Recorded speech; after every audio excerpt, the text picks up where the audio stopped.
I'll call the Committee on Transportation and Infrastructure to order. Pursuant to Committee Rule 6F and House Rule 11, Clause 2HF, the chairman may postpone further proceedings today on any question of approving any measure or matter or adopting an amendment in which a recorded vote of the yeas and nays are requested. I'd ask unanimous consent that the chairman be authorized to declare a recess at any time during today's meeting. Without objection, that is so ordered. A bill and amendment text have been distributed electronically, and paper copies are also available here in the hearing room. As a reminder, the committee may use an electronic voting system for any requested or recorded votes. Today, the committee is considering an amendment in the nature of a substitute to H.R. 3898, the Promoting Efficiency Review for Modern Infrastructure Today Act, or the Permit Act. Finally, I'd ask unanimous consent for the committee to use an amendments roster for any items under consideration by the committee. Without objection, that is so ordered. Our item for consideration is H.R. 3898, the Permit Act, and I ask unanimous consent to discharge the subcommittee on Water Resources and Environment from further consideration of H.R. 3898, and without objection, that is so ordered. I now call up the bill for consideration. Without objection, the first reading of the bill is dispensed with. The bill is now considered as read and open for amendment at any point. I now recognize Mr. Collins to offer his amendment in the nature of a substitute. Thank you, Chairman Graves. I have an amendment in the nature of a substitute at the desk. Please designate. An amendment in the nature of a substitute to H.R. 3898 offered by Mr. Collins of Georgia. Without objection, the amendment in the nature of a substitute shall be considered as read and shall be considered as a base text for the purposes of further amendment. I now recognize Mr. Collins for 5 minutes. Thank you, Mr. Chairman. As the chairman of the Water Resources and Environment Subcommittee, I'm proud to offer and support the amendment in the nature of a substitute to H.R. 3898, the Promoting Efficiency Review for Modern Infrastructure Today Act, or the Permit Act. This legislation represents a comprehensive package of common sense improvements to the Clean Water Act's permitting processes that have come to stop American innovation in energy and infrastructure projects rather than balance the goals of encouraging economic activity with protecting clean water. For over 50 years, the Clean Water Act has functioned to improve the quality of our nation's rivers, lakes, and streams. While the Act has had many successes in these 50 years, there are now many reasons to modernize the legislation in order to achieve the balance of promoting commerce and ensuring our water is clean. This ANS represents a suite of targeted reforms to the Clean Water Act, which taken together will codify practices that have improved permitting, clarify aspects of the law to protect against frivolous lawsuits, and provide greater regulatory certainty. I want to thank all of my colleagues on the committee who brought their ideas to the table, which you will see combined together in this ANS. I want to take a moment to talk about 3 standalone bills that I introduced which have been included. First, the bill includes my provision codifying long-standing exclusions from the definition of Waters of the United States, or WOTUS. While WOTUS has long been a contentious topic, these exclusions have been supported for decades by Republican and Democratic administrations alike. Also included is my bill codifying the Environmental Protection Agency's practice of issuing general permits under the Section 402 point source discharge system. This provision provides additional regulatory certainty for those who rely on these permits by requiring EPA to reissue the general permits or provide 2 years' notice if the agency does not plan to reissue. Finally, the package includes my bill requiring EPA to take into account whether technology needed to comply with its requirements is actually commercially available in the United States. Unfortunately, the Biden administration produced a rule updating the effluent limitation guidelines for steam-powered plants that relied on experimental Chinese data and technology that may not be trustworthy, is not available in the United States, and would put great economic strain on such power plants that would be passed on to the ratepayers. This is just another example of how the Clean Water Act has been weaponized and how in this package, common sense prevails. All year at T&I committees, we have been focused on the theme America Builds. However, burdensome regulatory processes and frivolous lawsuits from radical environmentalists that take advantage of well-meaning legislation like the Clean Water Act and our judicial system represent some of the biggest roadblocks for America to build. The bottom line is that without reforming the Clean Water Act, America cannot effectively build roads, bridges, pipelines, ports, dams, levees, airports, homes, farms, or other infrastructure we need to put America first in the 21st century.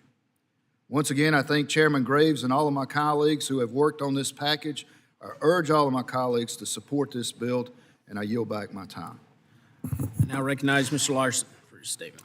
Thank you, Chair Graves and Chair Collins, and for bringing this bill to the committee. Unfortunately, I am going to oppose the legislation, oppose the ANS. And members of this committee on both sides of the aisle support efficiency and predictability in our nation's regulatory programs. Unfortunately, the changes that this bill makes go far beyond promoting efficiency and predictability. The Clean Water Act is the nation's bedrock environmental law for restoring and maintaining our nation's waters. H.R. 3898 weakens the act by gutting the authority of federal agencies to minimize the impact that projects have on water resources and undermining the authority of states and tribes to protect locally important water bodies. I oppose the bill because it will make it much more difficult to keep water clean. This bill significantly restricts federal oversight and regulatory authorities under the Clean Water Act. When paired with the efforts of the administration to slash federal funding for clean water and purge agency staff, the changes proposed in this bill leave federal agencies powerless to fulfill their responsibilities under the law. The bill undermines the cooperative federalism partnership that the federal government has with states and tribes to prevent pollution, weakening state and tribal ability to defend local water bodies. Simply put, this bill makes it easier to release harmful and toxic pollution into the nation's rivers, streams, lakes, and other water bodies through loopholes, legal shields, and limited oversight of polluters. Democrats want to pass bills that invest in infrastructure and get projects done faster. That's why we voted for and passed the bipartisan infrastructure law, the BIL, and invested in all types of infrastructure for communities nationwide. Fully funding these projects and the federal agencies charged with approving them is the quickest way to get this infrastructure built. Instead, this bill, when paired with the administration's efforts to defund federal and state agencies as well as other federal infrastructure programs, all that will slow down the permitting process and slow down critical investments in cleaner, greener, safer, and more accessible state and local projects.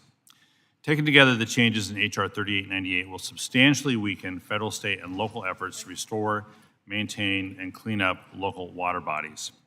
Under this bill, communities of all sizes, especially rural, minority, and economically disadvantaged communities, will end up with dirtier water because someone determined the cost of clean water is simply too high. At the same time, the bill increases the likelihood that families will have to spend more for safe drinking water for their homes and to access water-related recreational areas if such resources are still available. There is another way. We don't have to choose between clean water and a robust economy. My state itself is defined by its clean water, including the health of the Puget Sound and the hundreds of lakes and thousands of miles of rivers and streams throughout the state. People in my state know that rivers, streams, and wetlands are intrinsically connected. The health of Washington State's waters and its water-related economy depends on a strong partnership with the federal government and a level playing field among its upstream and downstream neighbors, including tribal lands. So I look forward to working with my colleagues on bipartisan and effective legislation to upgrade our infrastructure, build our economy, and create jobs while protecting our waters. So I oppose this bill and encourage my colleagues to do the same, and with that, yield back. Mr. Perry. Thanks, Mr. Chairman. Let me speak on this legislation that we're marking up today. It represents what I believe is an important step towards bringing sanity to our nation's water permitting system.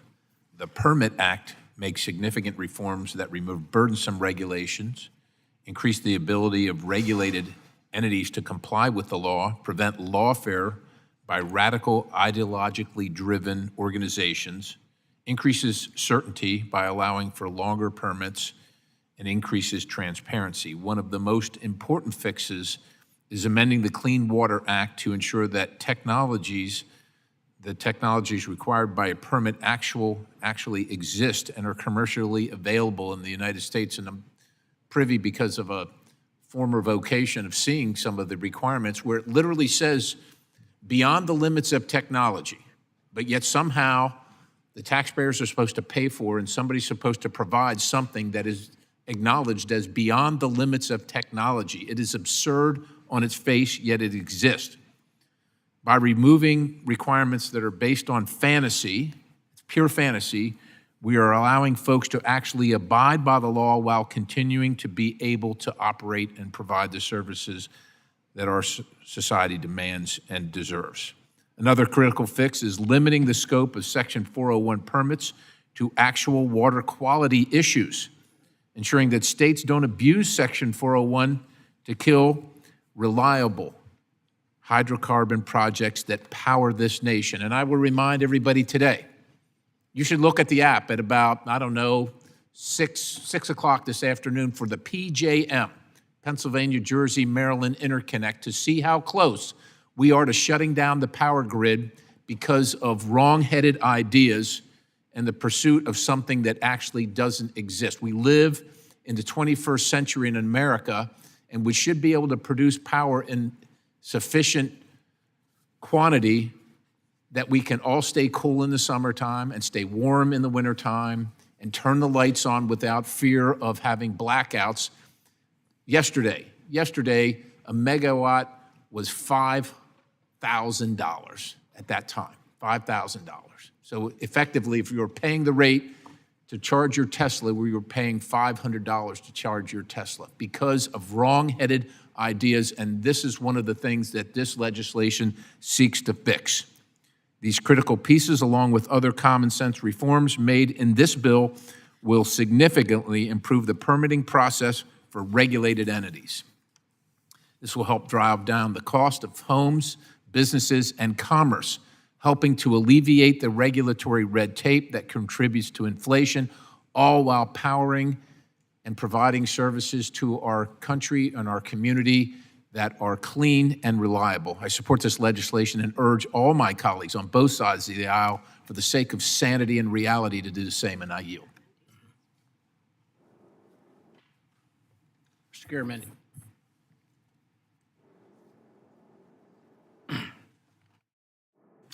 Thank you, Mr. Chairman.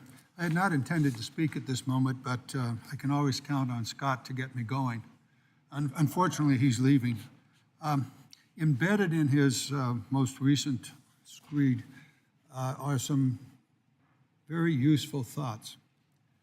With regard to this afternoon and the possibility of a isolated blackout, the issue is not the production of power, but where is the power produced and the interties from that power into those parts of the nation where there is insufficiency. Unfortunately, the one big ugly bill does terminate much of the infrastructure program that was created some 4 years ago that would provide money for the interties, so that where power is available, for example, here in the East Coast, it can move from the available power to where there is a shortage of power. And so there are ways to solve these problems. Embedded in this bill are some really important issues that need to be addressed. Unfortunately, it looks as though we might go back to the wetlands issue, which consumed this committee for almost 6 years in the Biden and then following in the first Trump administration. Been pretty well settled. I'm concerned that the bill in its present form is going to revisit that entire program. I would hope we don't go there. There are many other things that the bill attempts to address problems, but it does it in a way far more and in a way that actually will create pollution. And so I would ask this committee to be more thoughtful, as we have been. I understand why this bill is moving. It's part of the political agenda. But this committee has always tried to produce legislation that addresses real problems in a way that does not create additional problems. For example, more pollution. Unfortunately, the legislation doesn't do that. I'm going to speak to a couple of amendments that I have and a couple of examples a little later. But I would just urge us to, I know the bill's going to pass, and we're going to stamp our feet, and we're going to say, oh my God, the world's coming to an end. It's not. The bill didn't clear the Senate last session, probably won't this session, or shouldn't. But embedded in the bill are problems that need to be thoughtfully addressed. Unfortunately, we're not going there. I'll catch Mr. Perry back in the coffee shop and suggest that he may be wrong on a few things. Mr. Chairman, thank you for the opportunity. I yield back. Mr. Rouser. Thank you, Mr. Chairman. I'm proud to support this much-needed effort to modernize our nation's water permitting system. It reflects years of feedback from stakeholders across the country, including farmers, builders, state officials, energy producers, and local communities, who have long said the same thing. A Clean Water Act is foundational, but the permitting process built around it has become too slow, too unpredictable, and too vulnerable to abuse. So I want to thank Chairman Graves, Water Resources and Environment Subcommittee Chairman Collins, and many members of the committee who have worked to develop today's package. I also appreciate the inclusion of several bills that I have authored over the years: the Nationwide Permitting Improvement Act, the Reducing Regulatory Burdens Act, and the Improving Water Quality Certifications and American Energy Infrastructure Act. Each of these measures address well-documented breakdowns in our nation's permitting process, breakdowns that delay critical projects, drive up cost, and do nothing to improve actual water quality. The Nationwide Permitting Improvement Act codifies and strengthens longstanding practices by the Army Corps of Engineers for nationwide permits. For decades, these permits have helped move infrastructure and energy projects forward in a timely and responsible manner. However, we've seen recent legal and administrative efforts to chip away at this process, not through new laws, but reinterpretation. This bill protects the permitting framework and ensures it can't be dismantled based on ideology or political pressure. The Reducing Regulatory Burdens Act is a common-sense clarification to eliminate a duplicative regulatory process at the EPA for the use of pesticides, saving taxpayer money and reducing regulatory burdens on pesticide users while maintaining the same level of environmental protection. Pesticides already undergo rigorous environmental review under FIFRA, and when used as approved, should not trigger an additional layer of Clean Water Act permitting. This bill alleviates pressure on farmers, local governments, and pest control professionals while still preserving environmental safeguards. The Improving Water Quality Certifications and American Infrastructure Act restores integrity and purpose to Section 401 water quality certification process. Section 401 has, unfortunately, become a veto tool for unrelated environmental or political concerns, weaponized to block or delay projects for years at a time while citing no actual impact to water quality. This bill puts clear parameters around what states can consider, how long they have to act, and what information is required, so the process is transparent, accountable, and focused on its original goal: protecting water quality, not advancing environmental agendas. Together, this package reflects a philosophy I think we can all support: clear rules and predictable timelines while maintaining positive environmental outcomes. That's the right balance. That's what we should be achieving for. For too long, that balance has tilted away from good governance and towards bureaucratic paralysis. So if we want to build American infrastructure, strengthen our energy independence, and support our communities while protecting clean water, these kinds of reforms are, quite frankly, essential. I yield back. Mr. Ezell. Thank you, Mr. Chairman. Reforming the permitting process under the Clean Water Act is an important step for American industry. American farmers, builders, energy producers, water utilities, and much more have been hamstrung by burdensome political, regulatory regulations. As an example, dredging projects in my district would be put on hold or even denied under the guidance of the Clean Water Act before they were officially submitted, putting the economy and our security on hold. In instances where the project was not flat out rejected, an agency would go to court for decades. Just this past Friday, I was informed that a company that had been trying to build a facility in my district for the last 15 years finally ended up getting its court case settled. Let me repeat, 15 years of court battles just to build a facility. This has got to change. I want to thank Congressman Collins for his bold leadership in drafting this bill and the chairman and his staff for bringing it forward today. Thank you all for leading the fight on this permitting reform. And Mr. Chairman, I yield back. Mr. Hurd. Thank you very much, Chairman Graves. I am proud to co-sponsor the Permit Act, which is common sense legislation that will help get America building key infrastructure projects more quickly. I'm particularly grateful that my legislation, the Jurisdictional Determination Backlog Reduction Act, is part of this critical reform package. Americans rely on timely permitting determinations to decide how to proceed on their projects.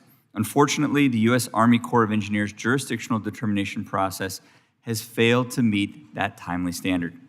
The Corps is currently sitting on a backlog of over 3,500 jurisdictional determinations and wetlands delineations nationwide. Project owners and landowners rely on these determinations to know whether or not their project sites contain navigable waters and are thus subject to Section 404 Clean Water Act permitting requirements. This backlog puts projects related to road construction, water resources, and energy development and agricultural operations in limbo. My proposal requires the Corps to expedite procedures and utilize resources necessary to clear this backlog so that project owners can receive the determinations that they need in order to proceed.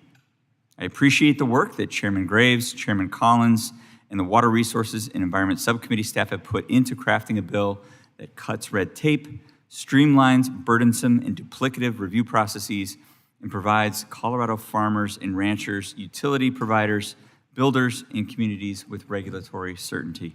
I look forward to helping advance this critical bill. And with that, Mr. Chairman, I yield back. Mr. Starbert. Thank you, Chairman Graves. Our permitting system is a great burden to our nation. Permitting delays infrastructure projects indefinitely and stops us from bringing critical energy sources online. It also deters investment in our communities. Make no mistake, permitting is holding America back. H.R. 3898, the Promoting Efficiency Review for Modern Infrastructure Today Act, also known as the Permit Act, aims to unleash the American economy. It is a package of common sense reforms that will reduce regulatory burdens, establish certainty, and increase transparency in our permitting system. This bill will, in turn, create opportunities for home builders, farmers, loggers, and small business owners alike, enticing them to invest in projects that help our local communities grow. I'd like to highlight Section 12 of H.R. 3898. Section 12 is the language of my bill, the Reducing Permitting Uncertainty Act. Section 404C of the Clean Water Act allows the EPA to veto a dredge and fill permit. However, the EPA has taken it upon itself to proactively reject permits and retroactively take away permits. In our country, it is absurd that a government bureaucrat or agency can dictate whether a project is good or bad even before an application is filed. And the fact that the government can waltz in and shut down years of hard work is staggering. This section of H.R. 3898 is not a dramatic departure from the status quo. It just clarifies a timeline. When an application is pending, the EPA can make a determination on whether to veto. Simple. It does not alter the process, nor does it take away the EPA's right to veto. It returns our process to one that is science and fact-based rather than political. I would like to thank Congressman Collins for his great efforts on this package of reforms, and I yield back. Mr. Shreve. Thank you, Chairman Graves, and thank you to my colleague, Representative Collins, who literally has my back on this committee, for his leadership on this package of common sense Clean Water Act reforms. I was thankful that my bill, H.R. 3934, the Water Quality Standards Attainability Act, was included in Section 2 of this package. Put simply, my bill maintains state leadership in setting their own water quality standards in the Clean Water Act. First, my legislation will ensure that the long-term control plans developed on combined sewer overflow systems, CSOs, are considered by states as they update and modify their water quality standards. These long-term plans guide upgrades and investments, sometimes major investments for our communities, with the goal of mitigating overflows. Long-standing EPA CSO policy has directed states to review and modify existing water quality standards, while municipalities are developing and implementing their own long-term control plans. But this has largely not occurred. Sometimes the progress has even been reversed by EPA bureaucrats, leaving communities that have invested millions in their systems with little or no progress toward the Clean Water Act compliance. For example, back in my home state of Indiana, we've successfully made 2 targeted changes to our water quality standards for Indianapolis, which I represent, and Fort Wayne. These were rolled back by the EPA in early 2024. The water quality standards set by the states must represent and consult with the communities they regulate and not be subject to the varying whims of bureaucrats here in D.C. Second, my bill requires states to take into consideration the cost and commercial availability of treatment technologies that permit holders may be required to use to maintain compliance with these standards. We want permitted entities under the Clean Water Act to actually be able to maintain compliance with their permits. This is a simple step to help achieve that goal. All of us on this committee support clean water for our communities, but when regulations are not attainable, we all suffer. This provision will support clean water in our communities while also supporting economic development. Mr. Chairman, I yield back. Mr. Taylor. Thank you, Chairman Graves, for allowing me to speak in favor of Congressman Collins' excellent bill, the Permit Act, in which my bill, the Confidence in Clean Water Permits Act, is included. Permit holders, including businesses that provide good-paying jobs to Americans, should not have to worry about frivolous lawsuits when they comply with the terms of their permits. My bill, the Confidence in Clean Water Permits Act, would provide much-needed clarity and protection to permit holders who are acting in good faith to comply with their required permits. With the Supreme Court's recent ruling in the case of San Francisco versus EPA, we have seen how generic language in the NPDES permits can cause uncertainty for permit holders. This uncertainty discourages growth and production in the United States, showing that congressional action is needed to ensure we are promoting American businesses first. This legislative package contains additional items that I am proud to support, including Congressman Rausser's Reducing Regulatory Burdens Act, which would eliminate duplicative regulatory processes, and also Representative Crawford's Fuels Act, which would ease burdens on America's farmers and ranchers seeking to store more fuel. Passage of this bill is essential to help grow industry in the United States. I want to thank Congressman Collins for leading this effort to remove unnecessary and duplicative regulations that have hindered growth for decades, and I urge my colleagues to vote in favor of this legislation. Mr. Chairman, I yield back. Mr. Owens. Mr. Owens.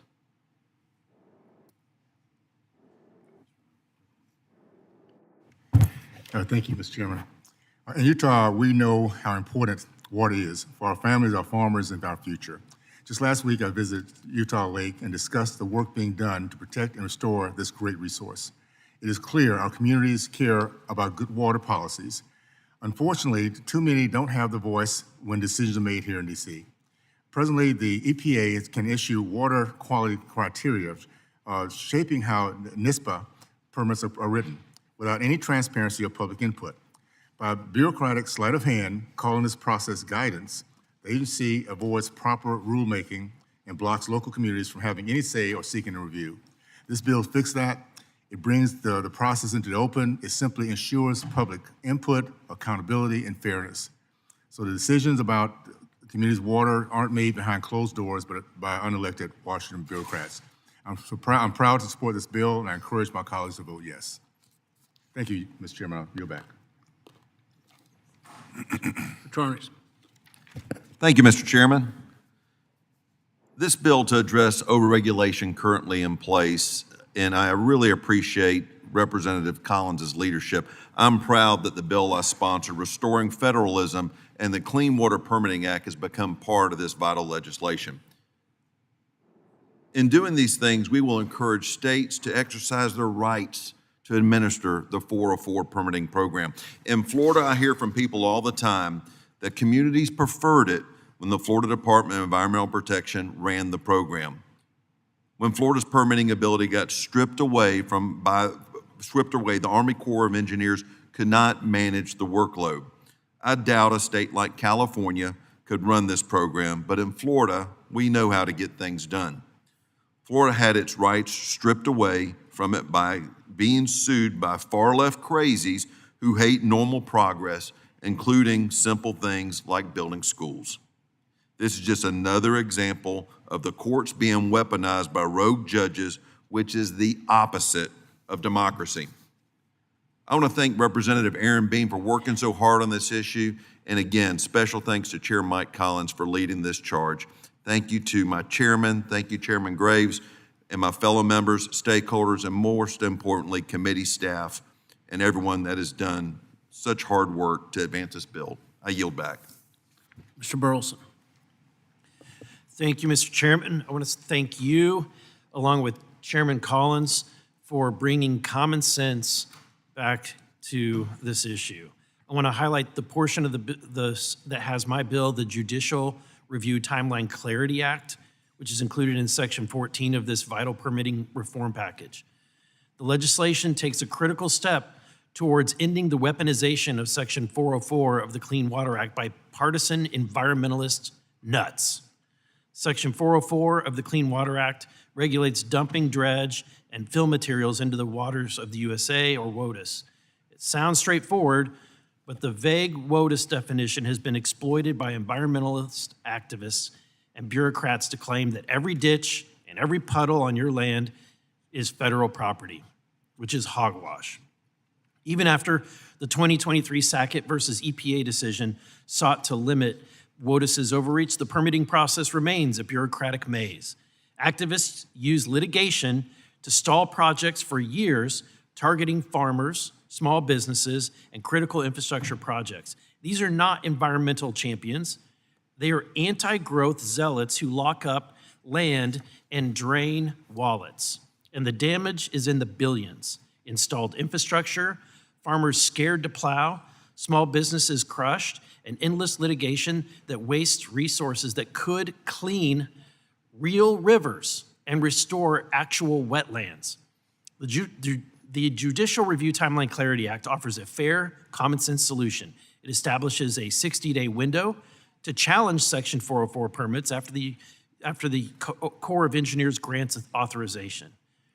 The days of the environmental left waiting for years to ambush projects with frivolous lawsuits are over. Section 404 of the Clean Water Act should protect waters, not punish hard-working Americans.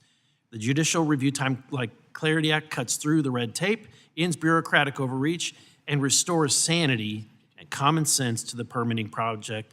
And I want to again thank the chairman, Chairman Graves, and Chairman Collins for their hard work on this. And I urge my colleagues to support this, and I yield back. Mr. LaMoffa.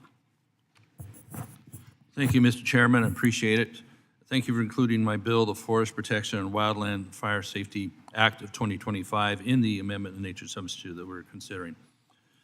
Between 2013 and 2024, more than 15 million acres have burned in forest and wildland fires in California, just my home state. To put that in perspective, over that 11-year period, more than 15% of California's land mass has burned. And California, of course, is a huge state. In my district, we've had 4 of the 5 largest fires in state history. 2020, the August Complex Fire burned more than 1 million acres. The 2021 Dixie Fire was right at 1 million acres. The smoke plume was so intense it even hit the East Coast here and caused people to have don't go outside days in some of our eastern cities. The 2024 Park Fire burned almost 500,000 acres in several counties in Northern California. The Mendocino Complex Fire burned nearly 500,000 acres in 2018. The fires are deadly. In 2018, the Camp Fire destroyed most of the town of Paradise, killing 85 people in the process and 18,000 structures. When a fire starts, it's critical that we tackle with every possible measure, every possible tool, so we can at least hold back massive fires that don't have to spread needlessly. One such critically important tool to help keep our region somewhat safe from catastrophic fires is aerially applied fire retardants by the Forest Service and others. However, in 2022, environmental activists sued the Forest Service in federal court for failing to obtain a NPDES, a National Pollutant Discharge Elimination System permit under the Clean Water Act to use aerial fire retardants that had been used already for years. The court agreed and required the Forest Service to obtain a NPDES permit from the EPA. Thankfully, the court did not prohibit the Forest Service from continuing to use the aerially applied fire retardant while the EPA works through a process on a permit. If granted, an injunction would have put millions of square miles, in the West at risk of being lost to catastrophic fires by removing an effective measure used by Forest Service and others to fight fires. Can you imagine taking away this fire retardant tool and being left was just you being able to use basically misters? By the time water comes out of an aircraft and is dispersed over a hot fire, you basically have a mister system. My bill does not negatively affect the Clean Water Act, nor does it undermine protections for clean water. Biden administration officials from the Forest Service testified on a version of my bill last Congress and said, the Forest Service believes a NPDES permit is not needed for the use of aerially applied fire retardant based on EPA guidance it received way back in 2003. The Forest Service 2011 nationwide aerial application of fire retardant on National Forest Systems lands record of decision already prohibits the discharge of retardants into bodies of water and buffer zones. They have wide buffer zones around bodies of water already in place. That's the practice. So over the last 10 years, less than 1% of retardant drops even touched or impacted any kind of a waterway. These officials also testify that it will likely take the EPA up to 3 years to issue a permit, and then 47 states likely will have to issue their own permits and sign off on the EPA permit. So, as they currently have the delegated authority under the Clean Water Act. So it'll take even more time for 47 states to have to go through that. We're talking years before all the permits are needed will be done due to this court ruling had they not allowed it to be used in the interim. It would, of course, be a logistical nightmare for Forest Service and other firefighters to somewhat effectively and efficiently combat fires with this needed retardant. Of course, that's unacceptable. So my bill, included in this amendment, simply exempts the application of aerial fire requirements on the qualified products list by the Forest Service from needing this permit, building on an already existing exemption for silviculture activities already in the Clean Water Act. Retardants on the qualified products list have already been studied and approved for use by the Forest Service and have been in place for decades.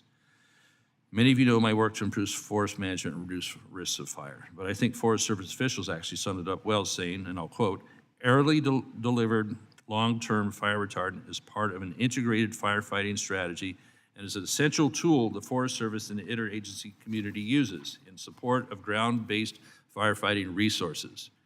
If Forest Service is only able to use water from air tankers, our ability to successfully suppress fires would be significantly impacted. We believe retardant can be and has been delivered without compromising public health or the environment, end quote. It's a common sense bill that ensures firefighters' hands are not tied and they can use every safe, effective, and efficient measure to try and put out fires to keep our areas safe from rampant wildfire. So I want to thank Chairman Collins and our committee chairman, Mr. Graves, for their support for including my bill in this amendment and urge my colleagues to support this and our H.R. 3898. I yield back the balance of my time. Thank you. Ms. Wilson.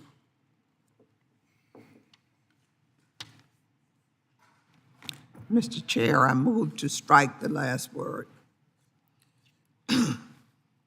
Access to clean, safe water should not be a privilege. It's a basic human right. But too many communities across this country, particularly those that are rural, minority, low income, or tribal, still face unequal protection when it comes to water, public health, and environmental safety. The Permit Act, as amended, would make changes to how we evaluate and approve major infrastructure projects. It shortens environmental reviews, limits public participation, restricts judicial oversight, and accelerates decisions that directly affect our air, our land, and our water. Yes, we all want to improve efficiency and avoid unnecessary delays, but not at the expense of oversight, accountability, and the health of our communities. That's why I've introduced an amendment to create a report to Congress on any disproportionate impacts this bill may have on disadvantaged communities, specifically impacts to health, the environment, and local economies. I urge my members to vote no on the underlying bill, and I yield back, Mr. Chair. Ms. Sykes. Thank you, Mr. Chair, and thank you for all my colleagues for being here to talk about a very important issue, water. I liken water to life. Water is life. And if we don't have clean water, our lives will be negatively impacted in serious and significant ways. The Clean Water Act, in its birth, partially came from my community in my area, Northeast Ohio, when people didn't even realize it was possible for a body of water to catch on fire. Many decades later, we are continuing to fight the battles to ensure we don't see another mistake on the lake in Ohio or anywhere else in this country. And the bill that we are marking up today is going to take us backwards. Many people don't remember, or maybe like me weren't even born when the Cuyahoga River caught on fire. But the legacy of that remains in Northeast Ohio and throughout the country. And it is why it is so necessary for us, generation after generation, to ensure that we are doing the work that is necessary to protect our waterways, our tributaries, our oceans, because water is life. It is a significant part of our tourism, it is a significant part of our economy, and it is how we nourish ourselves in our communities. Having water helps to build development. Communities who are looking for housing want water hookups, sewer lines, but they also want it to be clean and safe and potable. And I want to make sure, and I think as you hear the amendments from myself and my colleagues on this side of the aisle, we are committed to ensuring that people have access to clean water, clean, affordable water, so that they can live their American dreams wherever that might be. Now, I say the best place to live your American dream is in Ohio's 13th congressional district. But if you happen to choose to be someplace else, that's fine as well. But we want to make sure wherever you are, you have access to clean and affordable water, and this bill does not get us there. And so I encourage my colleagues to really be thoughtful about how we are approaching clean water and not undermine our ability for life, because water truly is life. Thank you, Mr. Chair, and I yield back. Does anyone else wish to be heard? Seeing no one, we're now considering the bill for amendment, and I have an manager's amendment at the desk. Please designate. A manager's amendment to the amendment in the nature of a substitute to H.R. 3898, offered by Chairman Graves. Without objection, the amendment will be considered as read. I recognize myself for 5 minutes. I obviously support this manager's amendment package. First, the manager's amendment includes some technical fixes to the underlying bill. Further, the manager's amendment provides additional clarity for Section 401 process, a legislative change that was championed by Mr. Stauber, as well as clarifying changes to the state assumption process under Section 404, which was led by Mr. Petronis. Finally, the manager's amendment provides additional direction to states on coordinating Clean Water Act processes with the Federal Permitting Improvement Steering Council, which is an initiative spearheaded by Mr. Johnson. I'd urge my colleagues to join me in supporting the manager's amendment, and with that, I yield back. Mr. Larson. Thank you, Mr. Chair. Mr. Chair, I oppose the manager's amendment. The amendment does make technical changes to the technology review requirements for determining the appropriate level of treatment for the discharge of pollutants into waters.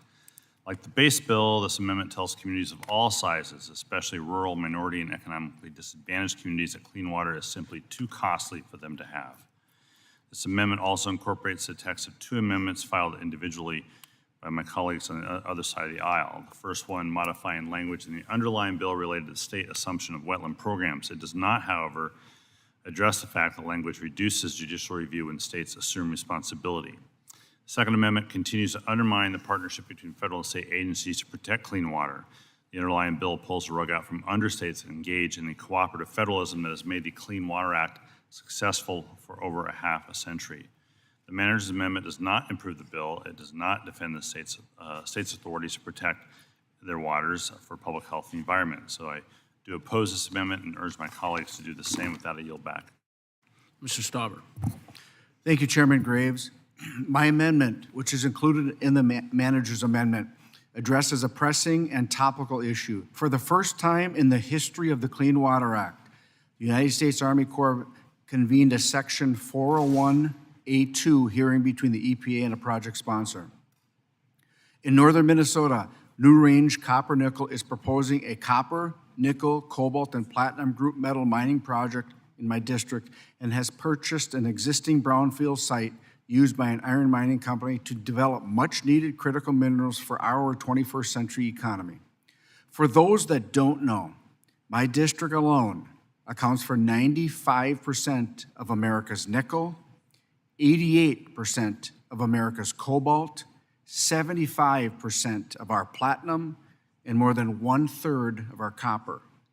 Northern Minnesota has the resources, mining expertise, and workforce to be the mineral supplier for a wide range of products, including fighter jet targeting systems, wind turbines, transmission lines, MRI machines, and much more. Believe it or not, Mr. Chair, New Range has been in permitting and litigation for over 20 years. The company signed a project labor agreement years ago with the Iron Range Building and Construction Trades. They have won every single lawsuit brought against them. In fact, the water to be recycled by New Range is so clean that it has to be remineralized every time. Unfortunately, former President Biden chose to remand a Clean Water Act permit granted to New Range when he was vice president under the Obama administration. And he weaponized the EPA to force the Army Corps to hold the Section 401A2 hearing. What is particularly frustrating is that it took nearly a year from the initial decision to use this statute to actually hold the hearing. Just a never-ending cycle of delays and uncertainty for my northern Minnesota mining communities. Therefore, my amendment simply requires the federal government and the state to agree to a timeline for the hearing with a project sponsor. This will simply make the process a little less ambiguity. There won't be as much ambiguity, rather, in this process. I thank the chairman for including this amendment in the manager's amendment, and I urge adoption of the manager's amendment, and I yield back. Do any other, Mr. Garamendi? I want to commend my colleague on his ongoing effort to find a way to continue the mining in his region in a way that would be not harm the environment. You made major progress in that, and I commend you for that. I'm concerned, however, with your particular amendment, and this applies to many of the amendments, well, the text of the bill itself, and to some of the amendments that are going to be forthcoming. This legislation relies upon other legislation to be successful. And specifically, the amendment at hand relies upon an EPA and an Army Corps of Engineers that are fully staffed. Unfortunately, in other legislation and efforts by the Doge boys and Musk, the Army Corps of Engineers and the EPA staff are gutted. Army Corps of Engineers lose somewhere between 25% and 30% of their staff. The EPA is even more gutted, and the staff isn't there. So much of this legislation that is being proposed here doesn't work because there's nobody home. And I think we need to broaden our perspective beyond the specific elements of this legislation and look at what is actually happening to our government. And the programs and personnel that we rely upon to protect us and to timely and appropriately move legislation, move regulation. It's a big picture. And for my colleagues on the Republican side, I would urge them to take a look at the total system. The legislation that's being proposed here relies upon a system that may no longer exist as a result of the extraordinary cuts in personnel that have taken place already, and even more to come in the big ugly bill, the big beautiful bill that is now being worked on in the Senate and will eventually find its way back to the House. We live in a complex world of which there are many moving pieces. And to take one piece, as we are today, and assume that it is going to be effective, although I would disagree with some of these pieces, in a government that has been substantially gutted, doesn't work. You may find that what you wish for is worse as a result of the other elements of government that you are relying upon. I'll let it go at that. I do want to compliment the author of this amendment for working diligently. One more thing that will be coming up is, I'll wait until it comes up. Thank you, Mr. Chairman. I yield back.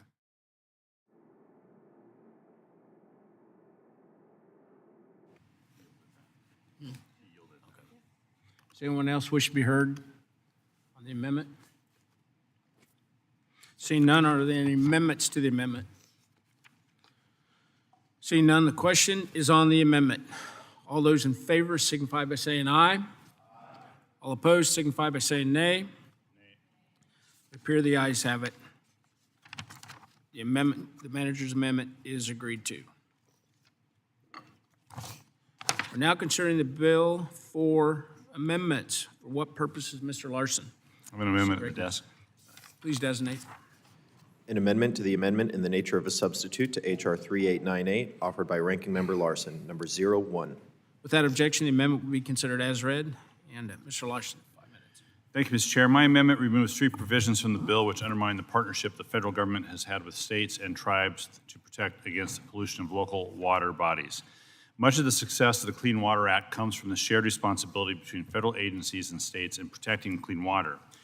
The Act established strong technology-based standards as the federal floor for protecting clean water, but allows states to impose more stringent standards where necessary to protect locally important water bodies, as well as to assume day-to-day implementation of clean water programs.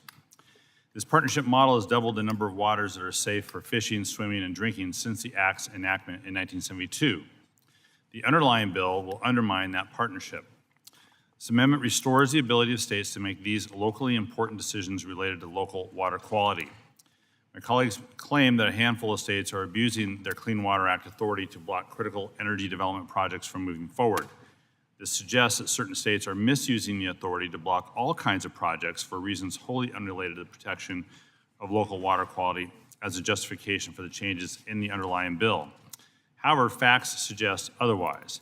According to state data, during the 5 decades since Congress enacted Section 401 in the Water Quality Improvement Act of 1970, state water quality agencies have diligently processed thousands of requests each year with little controversy. In the more recent higher profile examples in the state of Washington and in the state of New York, the states testified before this committee on the direct adverse water quality concerns that led to state denials. When the previous administration tried to make similar changes to Section 401, several Republican-led states raised objections to these changes. For example, the state of Texas described the rule as bringing about the breakdown of 20 years of cooperation between the state and federal agencies. The state of Idaho described the rule as, quote, unlawfully and unnecessarily, unquote, limiting the scope of Clean Water Act authority. The state of Florida noted that these changes would create a, quote, significant additional workload, unquote, for the states, as well as inefficiencies and conflict that would, quote, hinder the effectiveness of state programs. And the state of North Carolina noted these changes would increase the, quote, burden on the state, often with no appreciable benefit. So my amendment removes several provisions from the bill that undermine this important state authority to protect local water quality. It also allows states and tribes to continue to be the valuable partners Congress hoped that they would be with the enactment of the Clean Water Act. In many instances, states are better suited to understand the unique needs, demands, and importance placed on local water bodies. My amendment would allow states to continue to lead local efforts to protect clean water, and so I urge its adoption. With that, yield back. Mr. Rouser. Thank you, Mr. Chairman. And put this very simply, the amendment in the nature of a substitute closes loopholes that blue states and radical environmentalists have used to stop important projects. That's just true. It clarifies the scope of Section 401 water quality certification to only discharges from federally licensed activities, sets clear procedural timelines, and prevents states from using the certification process to block projects, and this is key, for non-water related reasons. In recent years, states such as California, Washington, Oregon, and New York have abused Section 401 to deny certifications for reasons outside the scope of protecting water quality to stifle energy projects such as a coal export terminal, a natural gas pipeline, and a liquefied natural gas export facility. This bill, as is, will prevent the weaponization of Section 401 by activist bureaucrats. That's the bottom line. I yield back. Ms. Friedman. Thank you, Mr. Chair. Today I speak to support this amendment to protect states' rights. This is something that I always had assumed was a conservative value, as I've heard a lot about it during my years representing the state of California in the legislature. Important to both Democrats and Republicans to make sure that we recognized the state's desire and the state's responsibility to exercise its own delegated authority under the Clean Water Act to protect its constituents as it sees fit. Now, I don't believe that it's radical environmentalism when my community wants to make sure that what happened to the San Fernando Valley aquifer, which even during drought is unable to be drawn out and used because of historic pollution, when they worry about contamination from PFAS and perchlorate and other chemicals in the local water supply, it's not radical environmentalists for those constituents, those moms, those kids, to want to make sure that the water that they're drinking is safe and that we prevent the kind of contamination that we have seen in the past. And they expect their state and their local government to be able to respond to their concerns. But today we are undermining the ability of those states to work with their constituency and with the federal government in partnership to protect their water and to enforce the Clean Water Act. To be very clear, Representative Larson's amendment helps to continue a long time and successful partnership between the state of California and many other states and the federal government. I also want to see critical infrastructure projects move forward. It's something that's very important to me and it's important to my constituents, but we want to make sure that that's done with all of the protections that our community demands. That is the most important responsibility that government has, to protect safety and the life of their constituents. I urge my colleagues to support this amendment to reaffirm states' sovereignty, states' rights, and to continue the successful partnerships that our states have had for many years under the statute. Thank you, and I yield back.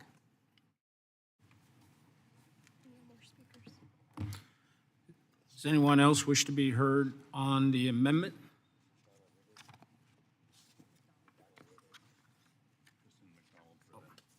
Ms. McDonald. Thank you, Mr. Chairman. I wish to speak in support of Ranking Member Larson's amendment. As written, this bill severely limits the ability of states and tribes to protect local waters from dangerous sewage overflows. Managing sewer overflow may not be the issue that our constituents think about every day, but the reality is these water infrastructure systems are tied directly to our health and safety. I proudly represent Flint, Michigan. Tragically, we know what happens when the government takes shortcuts when delivering water. Let's not make the same mistake by investing just a little more to do the right thing. We save an untold number of children, families, and seniors from the devastating effects of long-term illnesses and disease. We should be using this opportunity to better support our communities in upgrading their water systems, not making it easier to pollute our waterways or ignore the much-needed upgrades we need to make. With that, I urge my colleagues to vote yes on this amendment. Thank you, and I yield back. Does anyone else wish to be heard on the amendment? Seeing no one, are there any amendments to the amendment? Seeing none, the question is on the amendment. All those in favor signify by saying aye. Aye. All opposed signify by saying nay. It appears the nays have it. Mr. Chair, I ask for a recorded vote. Gentleman asks for a recorded vote on the amendment as previously announced pursuant to Committee Rule 6F. Further proceedings on the question will be postponed. For the purpose of Mr. Garamendi rise. I have an amendment at the desk. Please designate. An amendment to the amendment in the nature of a substitute to H.R. 3898, offered by Mr. Garamendi of California, number 036. Without objection, the amendment will be considered as read. Thank you, Mr. Chairman. I reserve the right to withdraw my amendment after some brilliant comments that I'm about to make.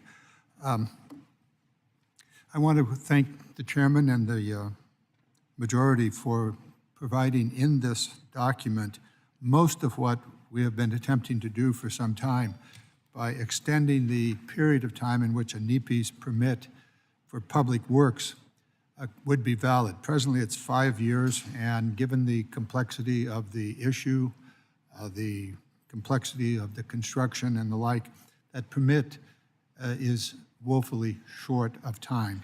And so I have introduced legislation previously and again this year that would provide 10 years for public agencies to have a permit to address the issues of water, of contamination of water from their facilities. Unfortunately, and here's the famous, most important three-letter word we have, but the majority included in the legislation the extension of permit for public agencies. That is my legislation. Reps Calvert and Rouser were with me on that. You've included in the legislation permits that are required by private entities that would allow them to have 10 years. I wrestled with this in my district. My staff went round and round on a rather interesting debate.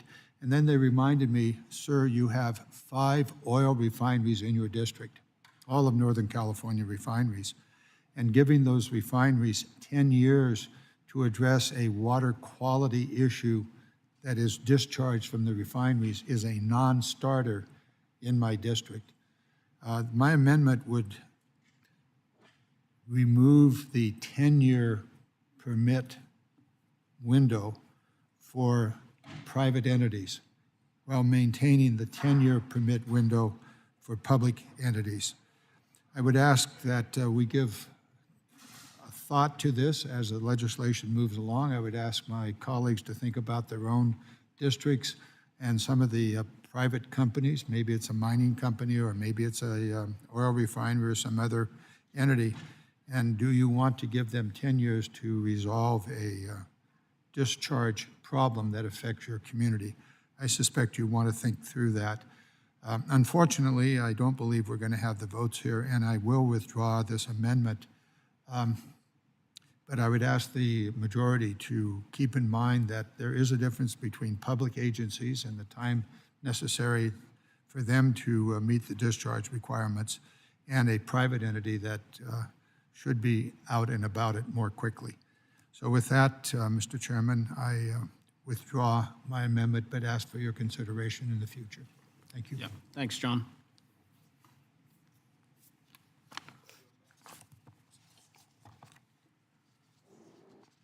Fourth person, Ms. Titus Rise. Thank you, Mr. Chairman. I have an amendment at the desk. Please designate.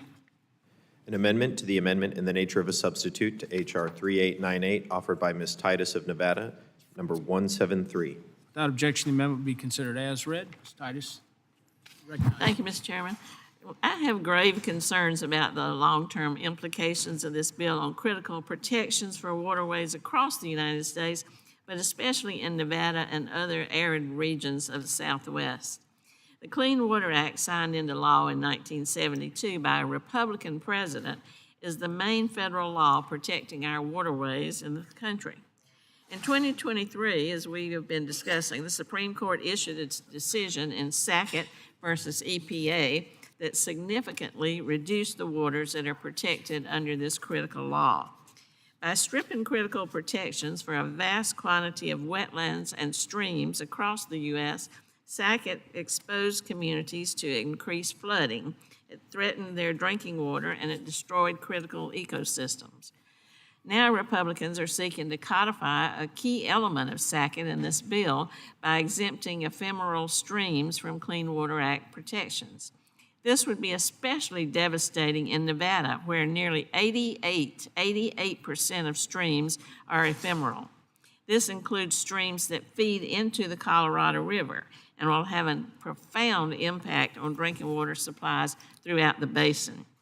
This impact extends far beyond Nevada. Not only is it 88% of streams in Nevada, 86% of streams in Arizona are ephemeral, 70% in New Mexico, 42% in Utah, and 79% in California. So this is clearly a regional issue. I say enough is enough. We're already grappling with limited water resources out west. We're in drought conditions, and climate change is only going to exacerbate this problem. We really cannot afford to be scaling back critical protections for our waterways and what little bit of water we've got left. My amendment would provide a critical backstop to prevent these provisions from taking effect if they would result in 70% or more of any state's waters losing historical federal protection under the Clean Water Act. I urge my colleagues to do the right thing and vote to support this amendment that protects waters of the West. Thank you, and I yield back. Does anyone else wish to be heard on the amendment? Seeing none, I now recognize myself.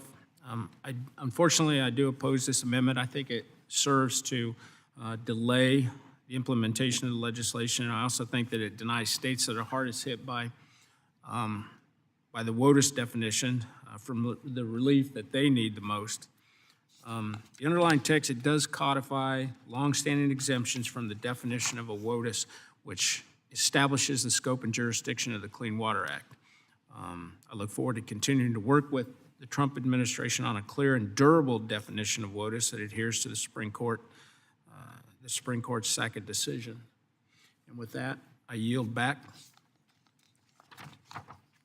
Are there any amendments to the amendment? Seeing none, the question is on the amendment. All those in favor signify by saying aye. All opposed signify by saying nay. It appears the nays have it. The gentlelady requests a vote on the amendment as previously announced pursuant to Committee Rule 6F. Further proceedings on the question are postponed.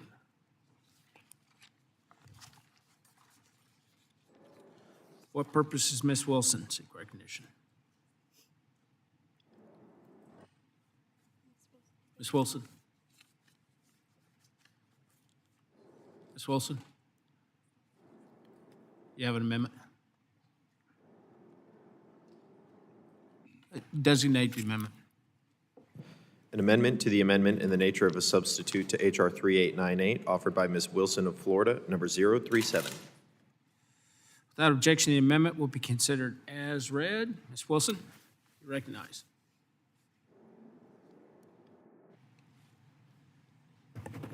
In my district of South Florida, where I represent communities,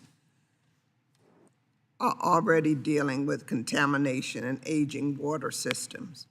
There are not abstract concerns. They are everyday threats to public health. This amendment is about fairness, transparency, and ensuring that no one gets left behind. It serves as a call to action to understand the real, tangible consequences of our policy and its effect on human health. environmental quality, and local economies. While the Clean Water Act has made great strides to improve our environment, gaps in its environmental regulations have often left behind marginalized communities, denying them access to clean water. That's why I have this amendment that requires the Environmental Protection Agency and the Army Corps of Engineers to report the adverse effects this legislation causes our communities. The EPA and Corps will be mandated to deliver a comprehensive report to unveil the stark truths of the accessibility of clean water. For too long, marginalized communities have endured the disproportionate burdens of lax environmental regulation, leading to devastating impacts on their well-being and prosperity. Everyone deserves to breathe clean air and drink safe water. I urge my colleagues to rally behind this amendment, not just as a policy change, but as a commitment to a future where environmental justice is not just a catastrophe, but a lived reality for every citizen, regardless of their background or zip code. And I yield back. Mr. Rouser. Mr. Chairman, I oppose this amendment. The amendment as written would only focus on disparate impacts and would force EPA and the Corps to ignore the positive economic impacts that speedy and efficient permitting can provide communities, especially those in need of economic invigoration, which is just about every community. I yield back. Mr. Larson. Mr. Chair, I support this amendment. Amendment requires the EPA administrator to issue a report to Congress on any disparate impacts or unintended consequences of this bill on minority, rural, economically disadvantaged, or tribal communities. Previous administration made a tremendous effort to promote the fair treatment and meaningful involvement of all people with respect to the development, implementation, and enforcement of environmental laws, regulations, and policies. And the goal of that effort was to ensure that everyone could enjoy the same degree of protection from environmental and health hazards and have equal access to the decision-making process, to have a healthy environment in which to live, learn, and work. Representative Wilson's amendment would direct the EPA administrator to investigate potential unintended consequences and issue a report to Congress. I support this amendment and encourage my colleagues to do the same. Anyone else wish to be heard on the amendment? Seeing no one, are there any amendments to the amendment? Seeing none, the question is on the amendment. All those in favor signify by saying aye. Aye. Aye. All opposed signify by saying nay. It appears the nays have it. The nays do have it. The amendment is not agreed to. Ms. Titus. Ms. Titus, you have an amendment. Thank you, Mr. Chairman. I have an amendment at the desk. Please designate.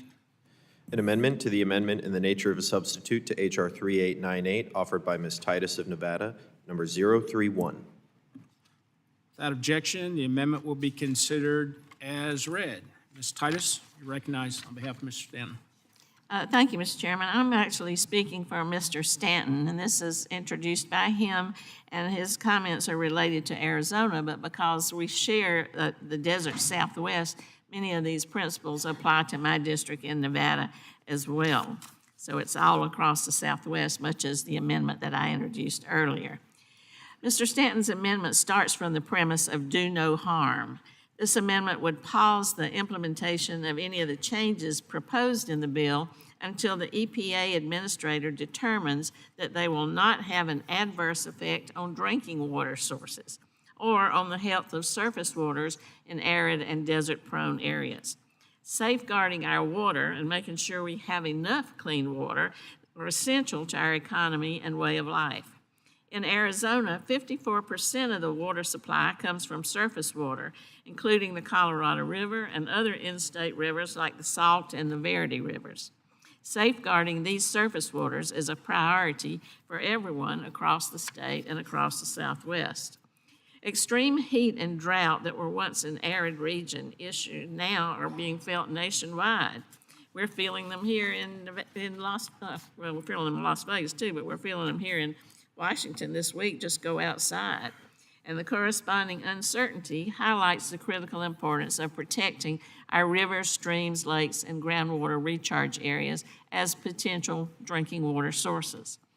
This concern is compounded by the Sackett decision, which virtually eliminated federal protection of intermittent ephemeral streams, which I mentioned earlier, that are a source of public drinking water for 117 million Americans and more than 3.2 million Arizonans. We need to be more vigilant in our efforts to safeguard these water bodies, not less, and we need to protect those that are under the Clean Water Act. In the desert, water has always been scarce, and with the impacts of climate change, it has only grown more urgent for us to protect these waters. I urge my colleagues to support Mr. Stanton's amendment. I certainly do, and I yield back. Mr. Rausner. I think we all agree on the importance of ensuring clean water and adequate water supply as well, which the Clean Water Act balances through its permitting processes. However, this amendment would jeopardize that balance and only open the door for more litigation, delays, and uncertainty. Therefore, I oppose the amendment. I yield back. Does anyone else wish to be heard on the amendment? Seeing no one, are there any amendments to the amendment? Seeing none, the question is on the amendment. All those in favor signify by saying aye. Aye. All opposed signify by saying nay. It appears the nays have it. The gentlelady requests a vote on the amendment as previously announced pursuant to Committee Rule 6F. Further proceedings on the amendment on the question are postponed. Mr. Garamendi, on behalf of Ms. Hoyle. I have an amendment at the desk for Ms. Hoyle. Designate. An amendment to the amendment in the nature of a substitute to H.R. 3898, offered by Mr. Garamendi of California, number 013. Without objection, the amendment will be considered as read. Thank you. Mr. Garamendi. I want to first compliment my colleague, Mr. LaMaffa, in dealing with this issue in the text of the bill. I think, however, that effort misses a very, very important point. Clearly, we have to be able to use fire retardants in order to deal with the fires that we have. This is a personal thing. There was a fire on my ranch this last summer, and the application of fire retardants was significantly in limiting the fire to 10 acres and saving the structure. However, in the days following the successful fight of that fire, I noticed two things. First of all, the fire retardant was about 150 feet from a stock watering pond. And I also noted that before I could move the cattle away from that particular area, they managed to consume all of the grass beneath the fire retardant. And I'm going, what's that all about? Mr. LaMaffa, in your amendment in the base, you remove the Clean Water Act from its application to fire retardants. I think you're doing that for fear that the Clean Water Act application would make it impossible to, at some point, resist a lawsuit. However, I think it's a mistake. I think we need to continue the Clean Water Act application, but delay for some time the potential lawsuits that would prohibit or stop the use of the retardant. Going back to my little experience, I'm going, what is in that fire retardant that would cause the cattle to immediately want to eat that grass that was covered by the retardant? And what is the effect on the pregnant cows that ate the grass? What is the potential effect on the stock watering pond and all that live there, and eventually the cattle that would drink from that pond? We don't know. And therefore, the continuation of the Clean Water Act would provide us with at least a foundation to move forward with the necessary research of these retardants. And also in the larger context of the bill, there seems to be an effort to move away from additional research, for example, PFAS contamination and various techniques to remove PFAS. And the majority is correct. We really don't have good technology presently to deal with PFAS. However, the way the legislation is drafted, further research that would be forced by the Clean Water Act application won't happen. And I think that's a serious mistake. So this amendment, while it preserves what Mr. LaMaffa wants to accomplish, that is to continue to use fire retardants, is appropriate. And the amendment doesn't change that, but it does cover this issue with the Clean Water Act. In other words, does not remove this issue from the Clean Water Act.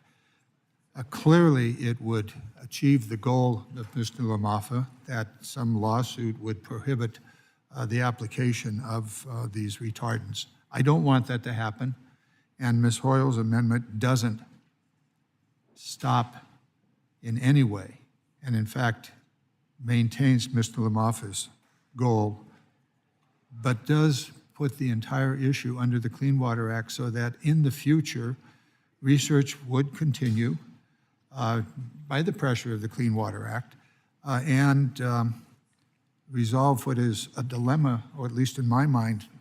Why did the cattle immediately eat the grass that was covered by the retardant? And what is the effect 150 feet from the application of the retardant on my stock watering pond? I don't know, but I'm curious. And so with that, Mr. LaMaffa, I don't know if you want to comment or not, but if you do, you certainly have, 15 seconds. I yield back. Mr. LaMalfa. Thank you, Mr. Chairman. I've got a renewal of time here, so thanks for the 15. I appreciate the interest by Ms. Hoyle and you in the general discussion of wildfire prevention and suppression and the use of retardant. It just, if we step back a little bit and take into account that there was folks there that wish to completely stop the usage of retardant and then require an engagement of at least a 3-year process of permitting through EPA. And on top of that, where 47 states would then in turn have to, at their individual levels, go through a permit process. And you know, I sympathize with what you're talking about on your ranch there, in that you pointed out a 150-foot gap between where the retardant had stopped and its drop there, and a stock pond. And that is actually consistent with how the retardant is applied near waterways and ponds and other things too. Was it luck in this case? I don't know, but it worked out. It did not get into the waterway, and they have an extremely good record on those material not reaching waterways, and so that's already a known goal and factor in the decisions of how it's utilized. So, but to not have this tool and to require this level of permitting and then open the door to lawsuits in a very short amount of time that could tie this up forever. I mean, we can't afford to gamble with this. And so what we're building on last year is one that has better information, better data that it was finally provided to us by Forest Service and especially EPA that helped us go better with a better, stronger, go forward with a better, stronger bill that precludes this. This is not a new material. This has been around for a couple decades to pretty darn good effect. And as I mentioned in my opening comment on this is that if we don't have this material and we're trying to put out fire with straight water, basically we'll have a situation where we're using a mechanical mister to try and do so. If we do not have this tool, and we're in very strong danger of losing this tool if we have to go through a very, very elaborate process for an already known, already approved material that has been, for folks, for whatever reason, are seeking to now hold that up. And Would the there's gentleman nothing yield? that precludes additional research to happen concurrently. We just don't need to have it happen in the shadow of a possible lawsuit taking away this tool at any moment. So I'll yield you some time, sir.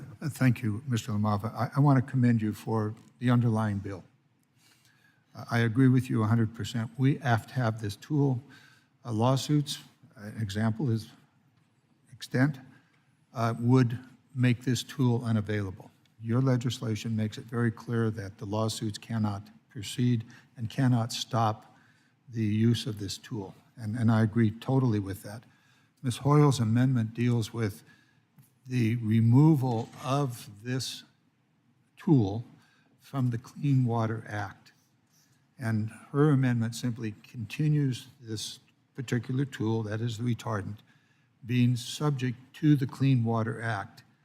However, given your amendment, it would not in any way stop the use of this tool, but continue our focus on not only the effectiveness of the retardant, but also the potential problem that the retardant might contribute to the environment in the area.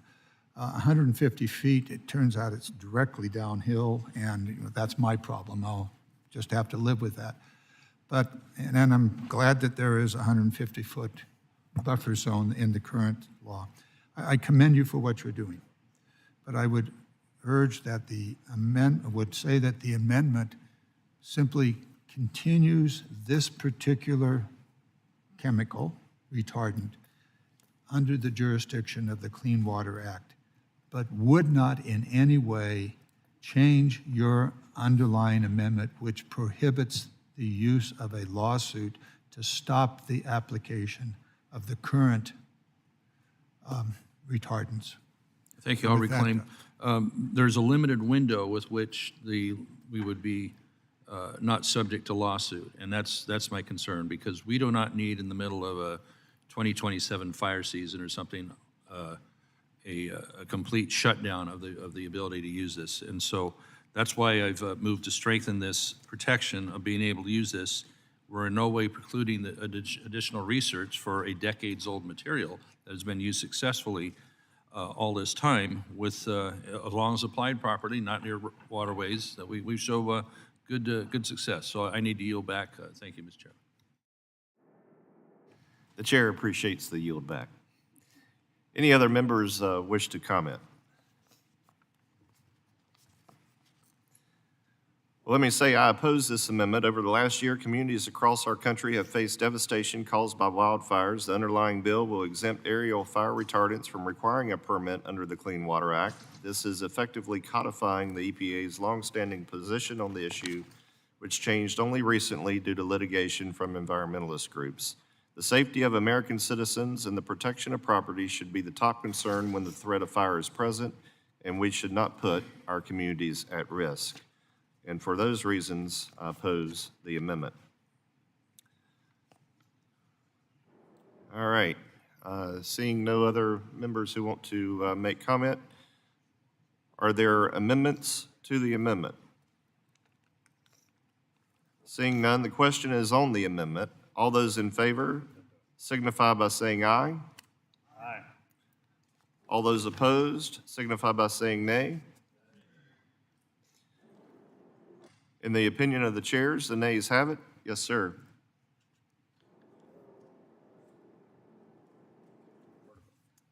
All right. The gentleman, on behalf of Mrs. Hull, requests a vote on the amendment as previously announced pursuant to Committee Rule 6F. Further proceedings on the question are postponed.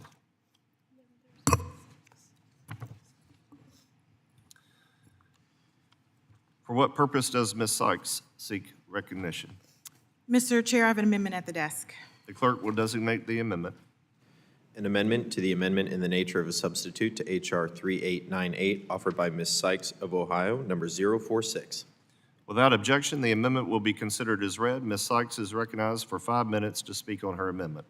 Thank you, Chair Graves. I am introducing an amendment for legislation that has long been a bipartisan initiative known as the No Net Loss of Wetlands policy, first put forward by President George H.W. Bush in 1988. Inspired by policy from President Jimmy Carter, this policy does what it sounds like. It ensures that loss in wetland functions are restored through mitigation or the creation of new wetlands. It is hard to overstate how important wetlands are to our broader ecosystem and waters because more than 1/3 of endangered and threatened species in the United States live in wetlands. Wetlands protect our communities from flooding and promote natural water quality improvement, leading to healthier ecosystems and communities. The no net loss of wetlands policy was upheld by Presidents Clinton, Bush, and Obama and has spurred private investment to minimize the negative effects of development so that we can grow our communities without compromising our environment. In fact, in Ohio, like many other states, has a no net loss of wetlands policy, which is especially important in light of attacks on wetland protections. Despite decades of this bipartisan common sense policy, in his first term, President Trump decided to strip water protections, including lifting federal protections on roughly half of the country's wetlands. As you know, Ohio has been at the forefront of the Clean Water Act and protecting our water resources and in Ohio, and we know that the Clean Water Act exists for a reason. Today, part of the Cuyahoga River runs through my district. The Cuyahoga River in 1952 was published in Time magazine with a picture of the river on fire. This helped catalyze a movement to protect our waters and our planet, ultimately leading to the creation of Earth Day and the Clean Water Act in 1972. This river, one part of the Cuyahoga Valley National Park, is one of the most visited national parks in the United States. It took 20 years and $3.5 billion in infrastructure investments to clean up the water and to allow nature to return to its shores. This underscores the cost of neglecting our waters and the billions of dollars we can save taxpayers by investing in clean water and infrastructure before disaster even strikes. And protecting our waters includes protecting our wetlands. The Supreme Court's Sackett decision severely weakens the Clean Water Act by redefining what waters are covered, finding that upstream waters, including ephemeral streams like many found in wetlands, are permanently exempted from the Clean Water Act protection. The decision ruled that wetlands are only protected if there is a continuous surface connection, and this eliminates federal protections for more than 50% of wetlands. In Ohio, models estimate between 61 and 98%. 61 and 98% of wetlands are at risk as a result of this ruling, and it is disastrous. And now, rather than focusing on bipartisan policy to protect wetlands and fund our nation's water infrastructure, this legislation would codify that decision and impact our communities in Ohio and all across the country. So my amendment, Mr. Chair, strikes this section and instead requires that the administration reestablish the bipartisan no net loss of wetlands policy so that our environment is protected and our waters are safe. And with that, I yield back. Gentlelady yields back. Do any members wish to be recognized to speak?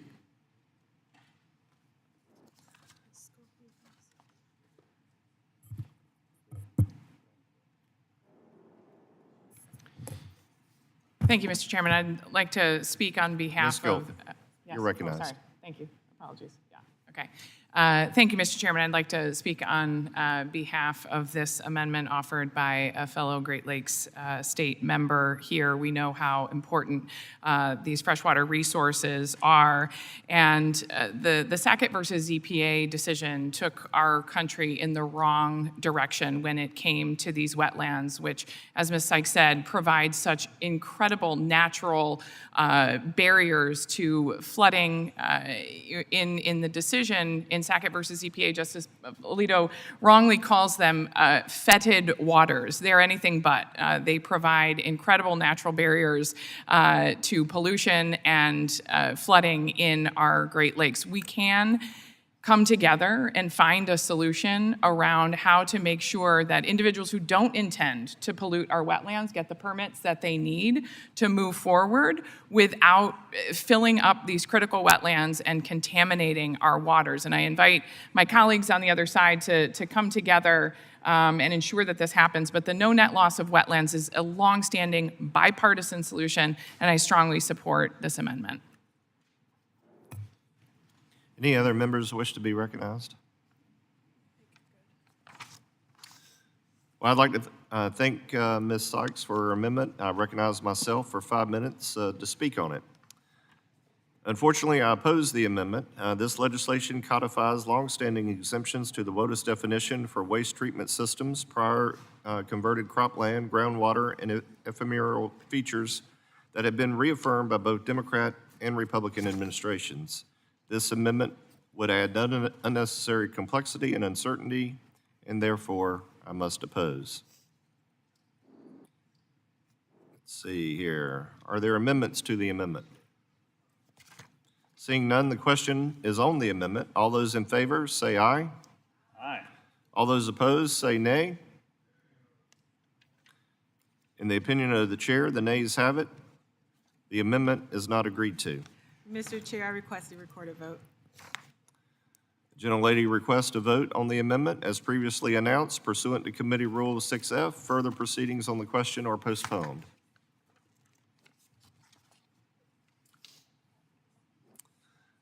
For what purpose does Ms. Schulten seek recognition? I have an amendment at the desk. The clerk will designate the amendment. An amendment to the amendment in the nature of a substitute to H.R. 3898 offered by Ms. Skolton of Michigan, number 027. Without objection, the amendment will be considered as read. Ms. Schulten is recognized for up to 5 minutes to speak on her amendment. Thank you so much, Mr. Chair. I'm so grateful to be a part of such an incredible bipartisan committee because there is such important bipartisan work to be done here.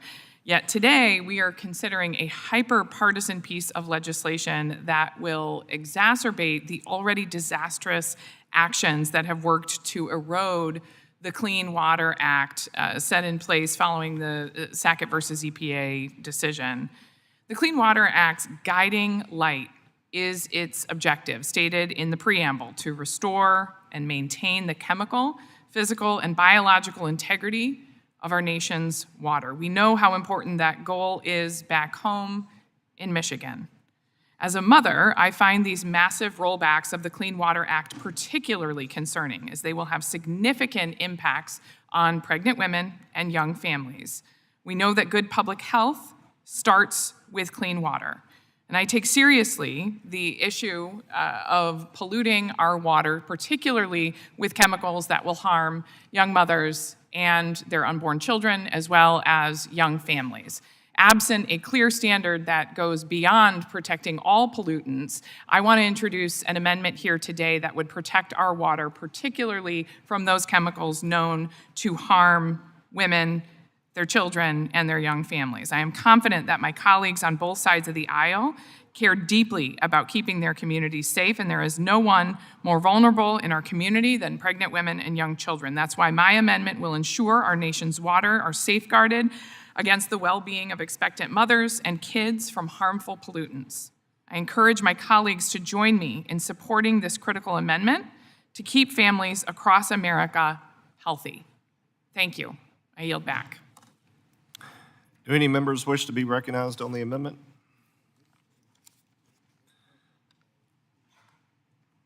Seeing none, I recognize myself for 5 minutes to speak on the amendment. I oppose the amendment. The EPA already regulates the use of pesticides through the FIFRA program, which has robust health and safety standards for the use of pesticides. The underlying bill clarifies that the use of pesticides, which have already been proven by the EPA to meet health standards, do not need a duplicative permitting process under Section 402 of the Clean Water Act. Therefore, this amendment, quite frankly, is not necessary, and I oppose it. With that, I yield back. Are there any further speakers on the amendment? Seeing none, are there amendments to the amendment? Seeing none, the question is on the amendment. All those in favor, say aye. All those opposed, say nay. In the opinion of the chair, the nays have it. The amendment is not agreed to. Mr. Speaker, I request a recorded vote. Gentlelady requests a recorded vote. As previously announced pursuant to Committee Rule 6F, further proceedings on the question are postponed.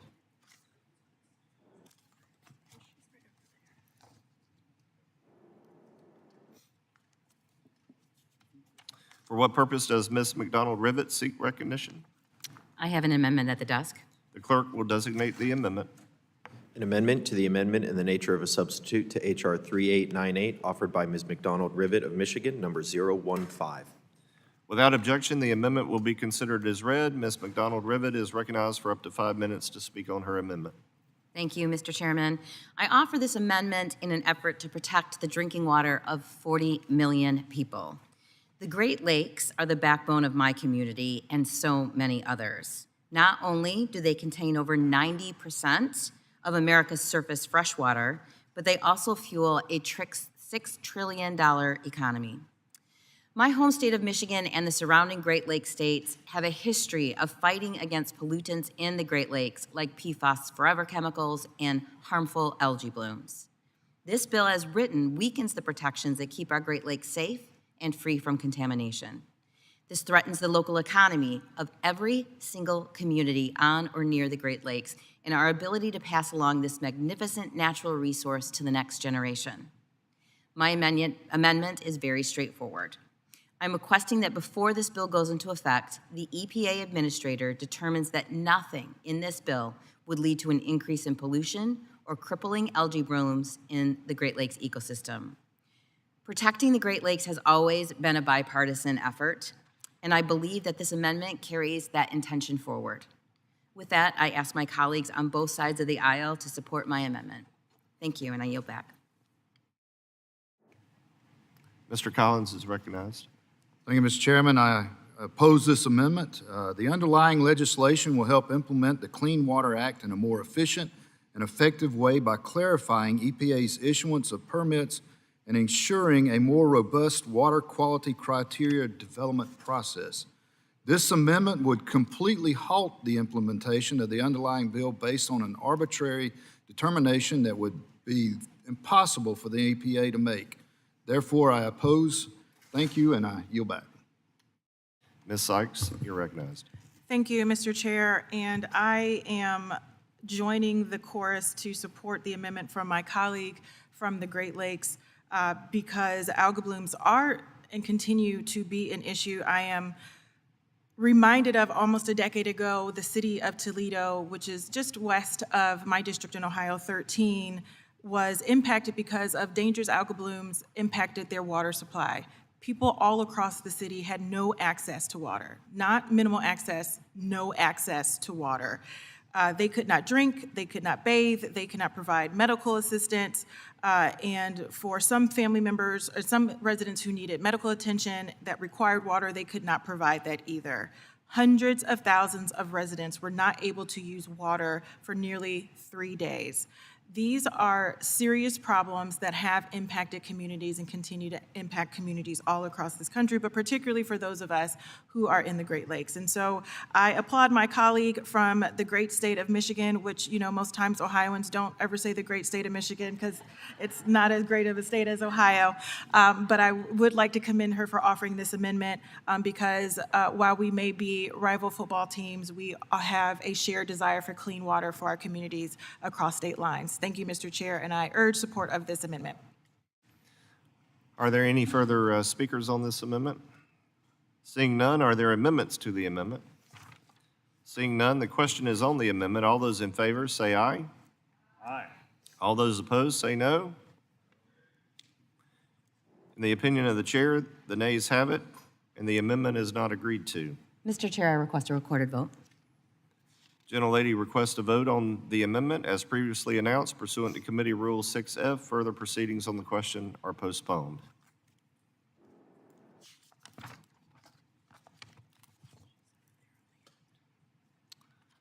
For what purpose does Ms. Friedman seek recognition? Thank you, Mr. Chair. I have an amendment at the desk. The clerk will designate the amendment. An amendment to the amendment in the nature of a substitute to H.R. 3898, offered by Ms. Friedman of California, number 011. Without objection, the amendment will be considered as read. Ms. Friedman is recognized for up to 5 minutes to speak on her amendment. Thank you, Mr. Chair. My amendment is a simple one. It prevents this package from taking effect if implementation will result in contamination of waters that are available for water recapture, recycling, or groundwater recharge. I'm proud to say that Los Angeles and Southern California as a whole has been a champion of water reuse for decades. And those of you who have that sky water that comes down regularly may not understand how important it is for us to be able to create our own water and reuse water. We have made major investments, major investments, putting taxpayer and ratepayer money out to make sure that we have the infrastructure to recycle and reuse water. And we need to make sure that that water is clean enough to be recycled as drinking water. The Los Angeles Sanitation District has been producing recycled water since 1962 safely. We see water recycling as an imperative to the future of Southern California as climate change continues to worsen, as we have seen over the past 10 years, and our water continues to be an increasingly scarce resource. We have been investing in our ability to produce drought-resistant sources of water like water reuse. But that water has to be clean. The Clean Water Act has transformed the health of our water bodies across the nation, including in Los Angeles, where we still have remaining aquifers that are polluted from old industrial uses. But today, that progress that we've made through the Clean Water Act is being threatened by my colleagues across the aisle. The package before us today weakens our ability to hold polluters accountable for the damage that they have done in the past. And ultimately, more pollution on the waters means higher cleanup costs, which are going to be shouldered by American families. I urge my colleagues to support this amendment. I urge them to think about the fact that Los Angeles is weaning itself off of the imported water that other Western states rely on from the Colorado River. And I urge you to support this amendment, and I yield back. Mr. Collins, you're recognized. I oppose this amendment. Once again, this is another attempt to stop the progress this bill would make by forcing the EPA administrator to make a vague determination. The underlying bill seeks to rebalance the scales between protecting our water resources and allowing for responsible development. Thank you, and I yield back. Are there any further speakers on this amendment? Seeing none, are there amendments to the amendment? Seeing none, the question is on the amendment. All those in favor say aye. All those opposed signify by saying nay. In the opinion of the chair, the nays have it, and the amendment is not agreed to. Mr. Chair, I would request a recorded vote, please. Thank you. The gentlelady requests a vote on the amendment as previously announced pursuant to Committee Rule 6F. Further proceedings on the question are postponed.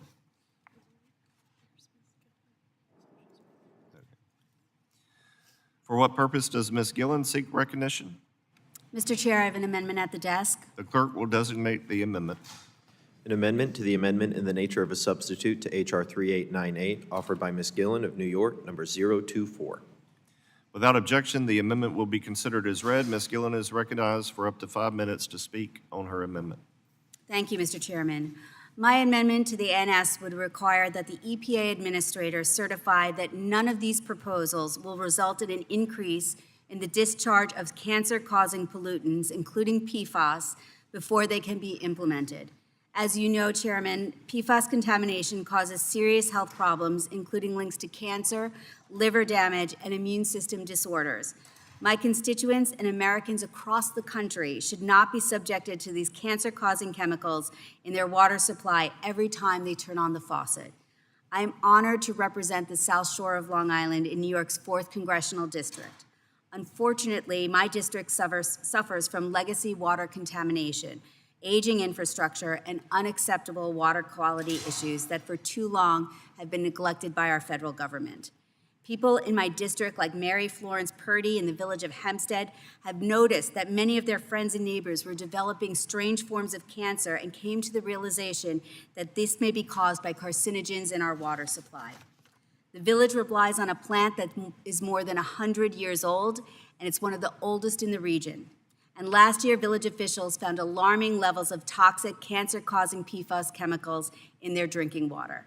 When I met Ms. Purdy last summer, she showed me hundreds and hundreds of signatures on a petition begging to get clean water in Hempstead, and I promised that I would come to Congress and fight to get clean water for every American. Mr. Chairman, this is a nonpartisan issue that impacts every American citizen. My amendment, which is co-sponsored by our colleague, Representative Pappas, will simply make sure that this legislative package will do no harm to all of our constituents and ensure that we keep our water safe and healthy. Mr. Chairman, I encourage all of my colleagues on both sides of the aisle to join me in safeguarding the health of our constituents and vote for this common sense amendment. Thank you, sir, and I yield back. Gentlelady yields back. Mr. Collins, you're recognized. I oppose this amendment. This amendment is another attempt at forcing an arbitrary decision by the EPA administrator. Listen, I understand the importance of ensuring our water is healthy.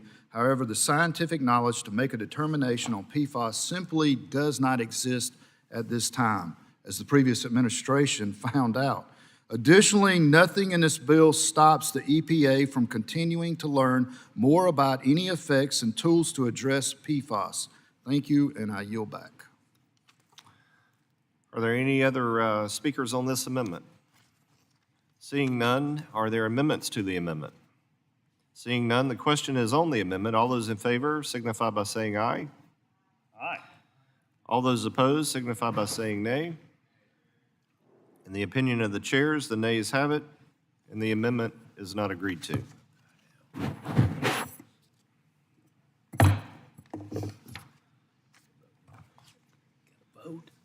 For what purpose does Mr. Perry seek recognition? Mr. Chairman, I've got an amendment at the desk. The clerk will designate the amendment. An amendment to the amendment in the nature of a substitute to H.R. 3898, offered by Mr. Perry of Pennsylvania, number 040. Without objection, the amendment will be considered as read. Mr. Perry is recognized for up to 5 minutes to speak. Thank you, on Mr. his Chairman. This amendment provides a sense of Congress that the Chesapeake Bay Watershed Agreement is a voluntary, cooperative agreement, and that the EPA should work in a cooperative and collaborative manner with state parties in meeting their TMDLs, or total maximum daily loads. In 1985, the states in the Chesapeake Bay region recognized the desire to address pollutants in the bay, and through their own initiative came together to consider mitigation efforts. These state-driven efforts were largely successful. Water quality improved almost 50% from 1985 to 2010 by the measurable standards and the guidelines provided. In 2010, the EPA seized the state's authority to determine their own method of compliance and threatened to take over the water quality plans if the states failed to comply with the EPA's plan. This 2010 power grab, known as the Chesapeake Bay TMDL strategy, directly contradicts the intent of the Clean Water Act itself. The CWA clearly acknowledges state authority in water quality and requires cooperation rather than coercion between the states and the federal government. This amendment simply provides important congressional clarification that the EPA should be working in partnership with the states to achieve the goals of the Clean Water Act, not through threats and retaliatory actions as we have seen under previous administrations. This important clarification will empower states and localities to make their own water quality decisions and restore the local controls that have been shown to actually improve quality. More importantly, the current coercive framework disincentivizes other states that may be interested in a regional watershed cleanup effort from doing so due to the fear of it turning into a top-down, heavy-handed regulatory approach, as is evidenced by what has happened to the Chesapeake Bay program. Providing congressional clarification on the role of the EPA in these agreements will help to improve outcomes, which is what I think we actually want to do. So I urge support of this amendment, and I yield the balance. Gentleman yields back. Mr. Larson. Thank you, Mr. Chair. Mr. Chair, I oppose this amendment. It's been offered by a representative from Pennsylvania. Chesapeake Bay is a natural treasure. It is the largest and one of the most productive estuaries in the country. For decades, impacts of human activity impaired the Chesapeake to the point that it was unable to support living flora and fauna that relied upon it.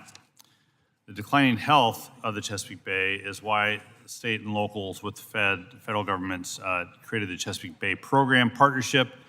It is why they wrote the Chesapeake Bay Watershed Agreement. And collaboration is, in fact, the first principle of the agreement. However, it doesn't mean the agreement, its goals, and pathways to achieve those goals are optional. Implementation of the Chesapeake Bay Total Maximum Daily Load Limits, or TMDLs, are typically carried out through permits, which are enforceable limits on point source discharges within the watershed. These permit limits, in conjunction with state-agreed watershed implementation plans, are intended to make continuous progress in improving water quality within the bay. These enforceable limits are not voluntary, but required. The sense of Congress will not change that. I oppose this amendment and ask my colleagues to oppose it. With that, I yield back. Are there any other members that wish to speak on the amendment? I recognize myself for 5 minutes to speak on the amendment. I support the amendment. It makes perfect sense for Congress to send a message to the EPA that it should work with all the Chesapeake Bay states and their residents to fairly and cooperatively run the recovery program that they and we all want to see be successful. With that, I yield back. Are there any amendments to the amendment? Seeing none, the question is on the amendment. All those in favor signify by saying aye. Aye. All those opposed signify by saying nay. No.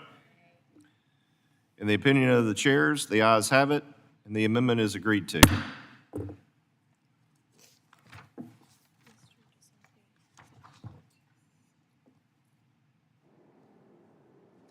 Mr. DeSaulnier, for what purpose do you seek recognition? Mr. Chairman, I have an amendment at the desk. The clerk will designate the amendment. An amendment to the amendment in the nature of a substitute to H.R. 3898, offered by Mr. DeSaulnier of California, number 010. Without objection, the amendment will be considered as read. Mr. DeSaulnier is recognized for up to 5 minutes to speak on his amendment. Thank you, Mr. Chairman. My amendment simply requires the EPA to review the potential effects of this bill on harmful algal blooms and certify that these provisions will not increase HABs, their prevalence or severity of these blooms. HABs have long been an issue across the country and especially in the area I represent, both in the San Francisco Bay and the Sacramento-San Joaquin Delta, which provides fresh water to more than 2/3 of the state of California.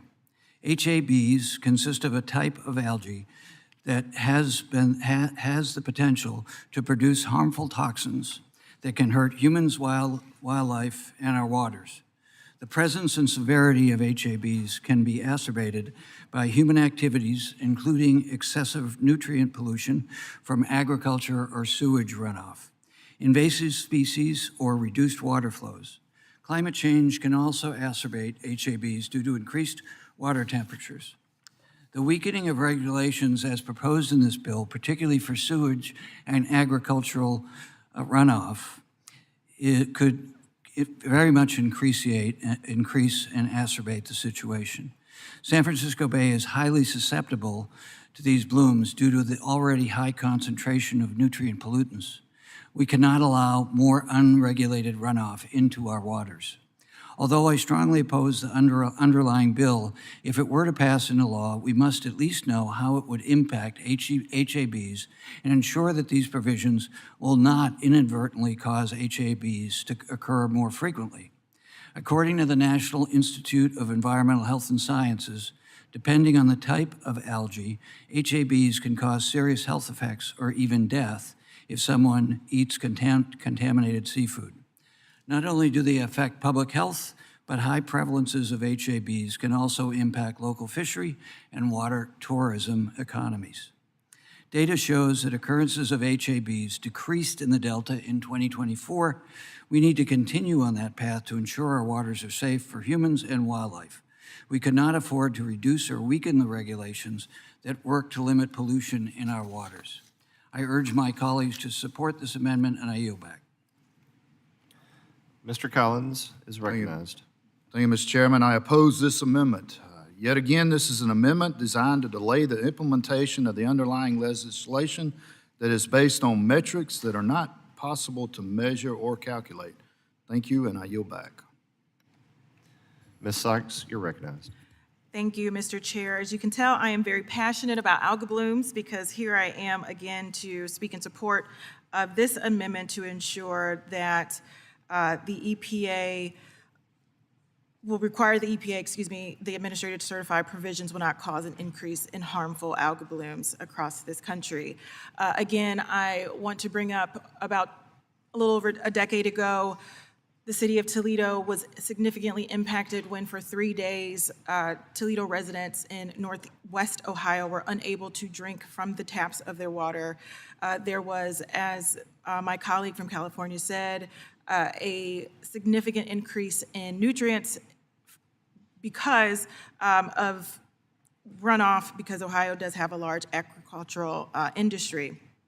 Additionally, because of extreme weather events and heat that also exacerbates, which we are all experiencing right now, we are concerned about algal blooms in the Great Lakes, and NOAA has indicated that there is a moderate to larger than moderate prediction of algal blooms in the Great Lakes that we should be aware of. As I mentioned before, in the aftermath of the Toledo issue about 10 years ago, I was in the State House and we invested historic amounts of money into an H2 Ohio program, which helped to control the nutrient runoff. And interestingly enough, one of the things that we were able to implement was increasing more wetlands to capture the nutrients. Mr. Chair, you might remember just a few moments ago, I offered an amendment to make sure that we were restoring the wetlands, those wetlands that we instituted in our state, a Republican-led state with a Republican supermajority legislature and governor, to increase wetlands, and the amendment that was voted down that I offered not too long ago would eliminate upwards of 98% of those wetlands. Mr. Chair, we're just asking for you all to work with us to help support our communities, ensure that there is clean drinking water for everyone. I recognize that there is a desire for development. We want our communities to grow, but we also want our communities to live and be safe. The neurotoxins in these algal blooms can create lasting effects, especially to our most vulnerable citizens, children, and pregnant women, and we just do not want to see these impacts continue to harm the health and well-being. If that argument is not sufficient, the Toledo case is one that showed that small businesses continued to suffer and were significantly impacted when these algal blooms impacted the water supply in Toledo, again impacting over 500,000 people, and even more ratepayers in the area have been required to burden the cost of the additional upgrades that the city has had to do. So as Ohioans and people all across this country are still waiting for this administration to lower their costs, more costs were added because they had to do upgrades and different types of treatments to make sure that the water situation does not disintegrate with algal blooms increasing in the Great Lakes. So again, if this committee is truly committed to lowering people's costs and making it more affordable for small businesses and individuals in mid-sized American cities, large American cities, or for Americans all across the country, I would encourage Democrats and Republicans, no matter what community you're from, even if you're not in the Great Lakes, to support this amendment to ensure that algal blooms are not impacting our clean water and our drinking supply. Thank you, Mr. Chair. I yield back. Gentlelady yields back. Are there other members that seek recognition? Not seeing any. Are there amendments to the amendment? Seeing none, the question is on the amendment. All those in favor signify by saying aye. Aye. All those opposed signify by saying nay. In the opinion of the chair, the nays have it. The amendment is not agreed to. Mr. Chairman, I would ask for recorded. Recorded vote has been requested. As previously announced, pursuant to Committee Rule 6F, further proceedings on the question are postponed.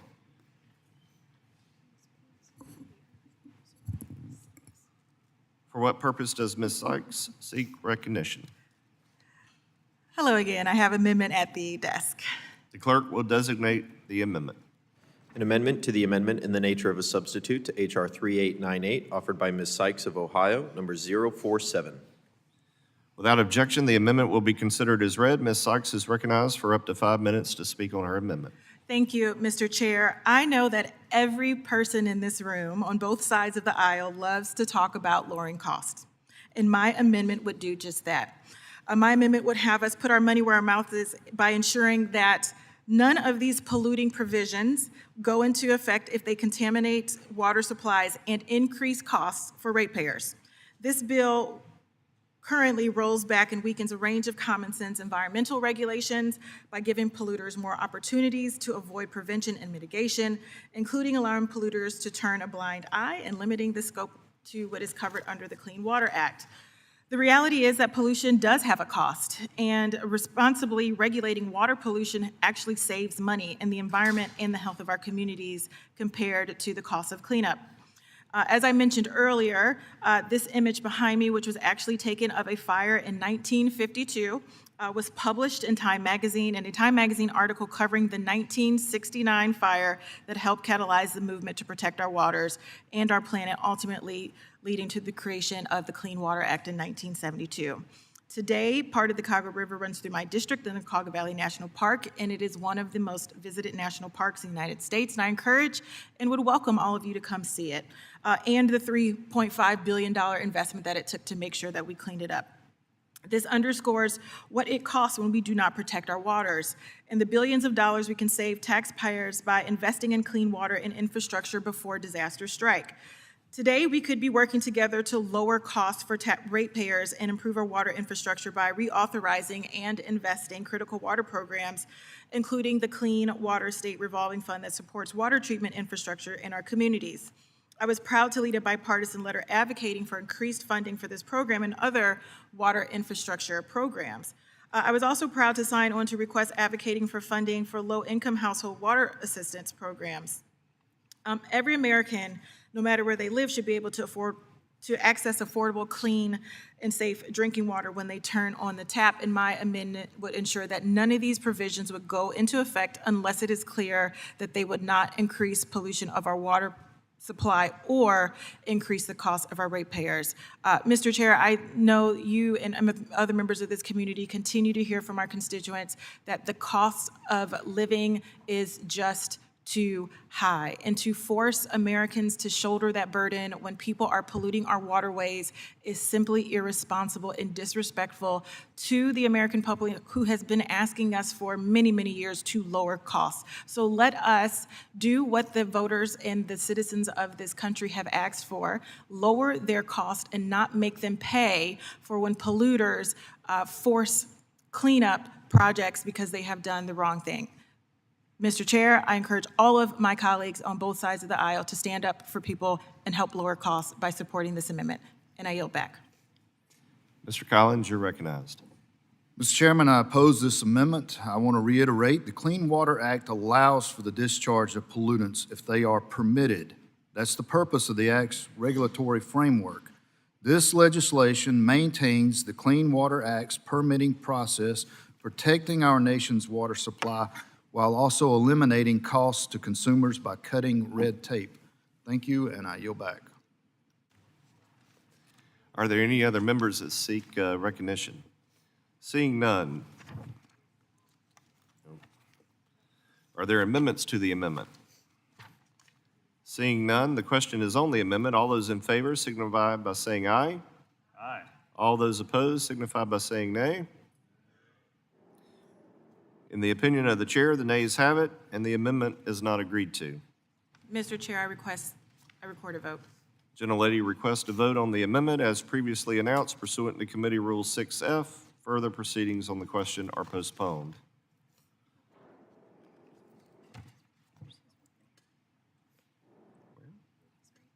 Okay. For what purpose does Mr. Figures seek recognition? Mr. Chair, I have an amendment at the desk. Clerk will designate the amendment. An amendment to the amendment in the nature of a substitute to H.R. 3898, offered by Mr. Figures of Alabama, number 028. Without objection, the amendment will be considered as read. Mr. Figures is recognized for up to 5 minutes to speak on his amendment. Thank you, Mr. Chair. My amendment would simply prohibit the implementation of any provision in this bill that would worsen the flood risk or pollution in low-income and rural communities. I represent Alabama's 2nd Congressional District, a district that is overwhelmingly rural, but also within the unfortunate geographical location of being in Hurricane Alley right on the Gulf Coast. Many communities are already struggling with access to clean and safe water. Many communities are already struggling with pollution issues and other environmental challenges. These are places where aging and underfunded water systems are already stretched thin, and when infrastructure projects move forward without prior environmental considerations and safeguards, we're not just creating more risk, we're making the water dirtier while providing little to no funding to help the systems responsible for cleaning it up. And this is often in communities that do not have the financial capacity or resources to be able to provide for that cleanup themselves. That ultimately shifts the burden to local communities and ratepayers, many of whom are already paying more than they can afford for basic water services. In other words, this bill risks compounding the challenges facing rural and low-income families without giving them the tools to manage the consequences. Streamlining permitting should not come at the expense of people who are already bearing the brunt of environmental neglect. This amendment ensures that even as this flawed and partisan bill moves forward, we're at least not adding further harm to communities, especially like the ones that I represent in Alabama, already burdened by environmental and infrastructure challenges. I urge my colleagues to support this common sense amendment and protect communities that are most vulnerable to these risks. Thank you, Mr. Chairman, and I yield back.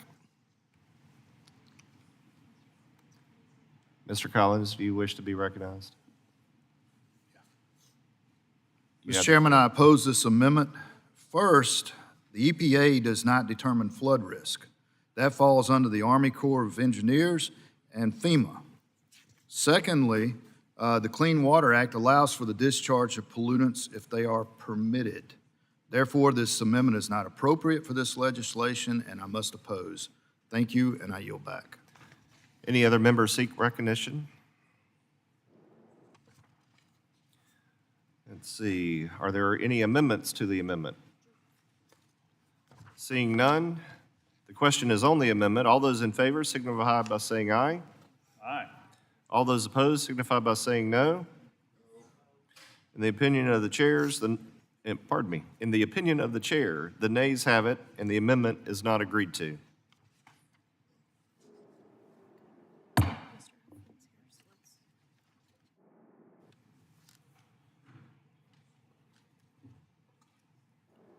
I'll start.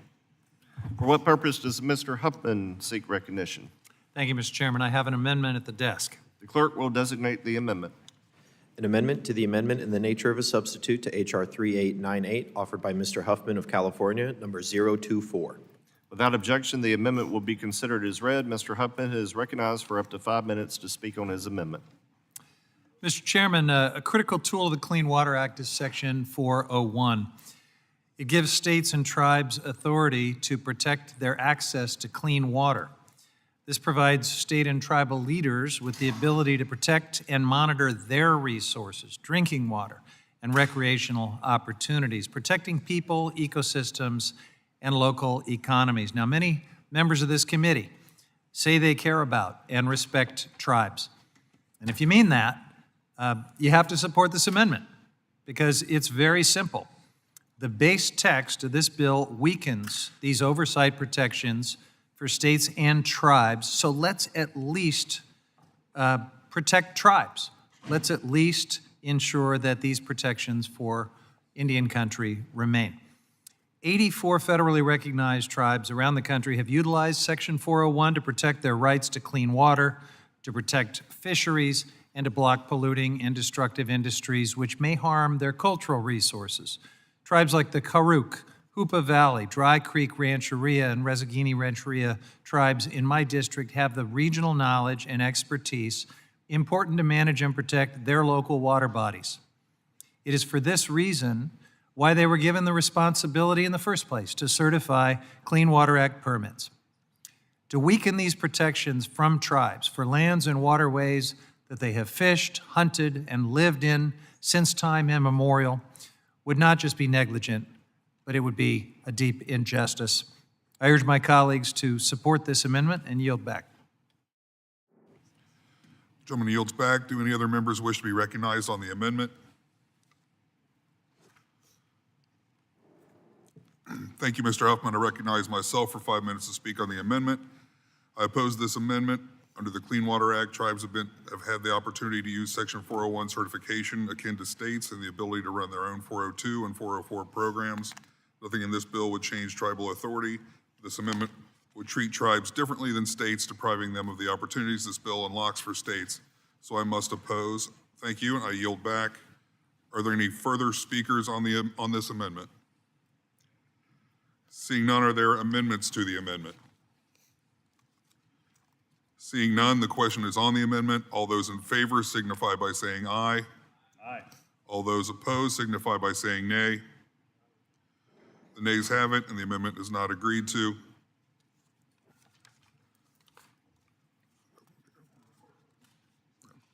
The gentleman requests a vote on the amendment as previously announced pursuant to Committee Rule 6F. Further proceedings on this question are postponed.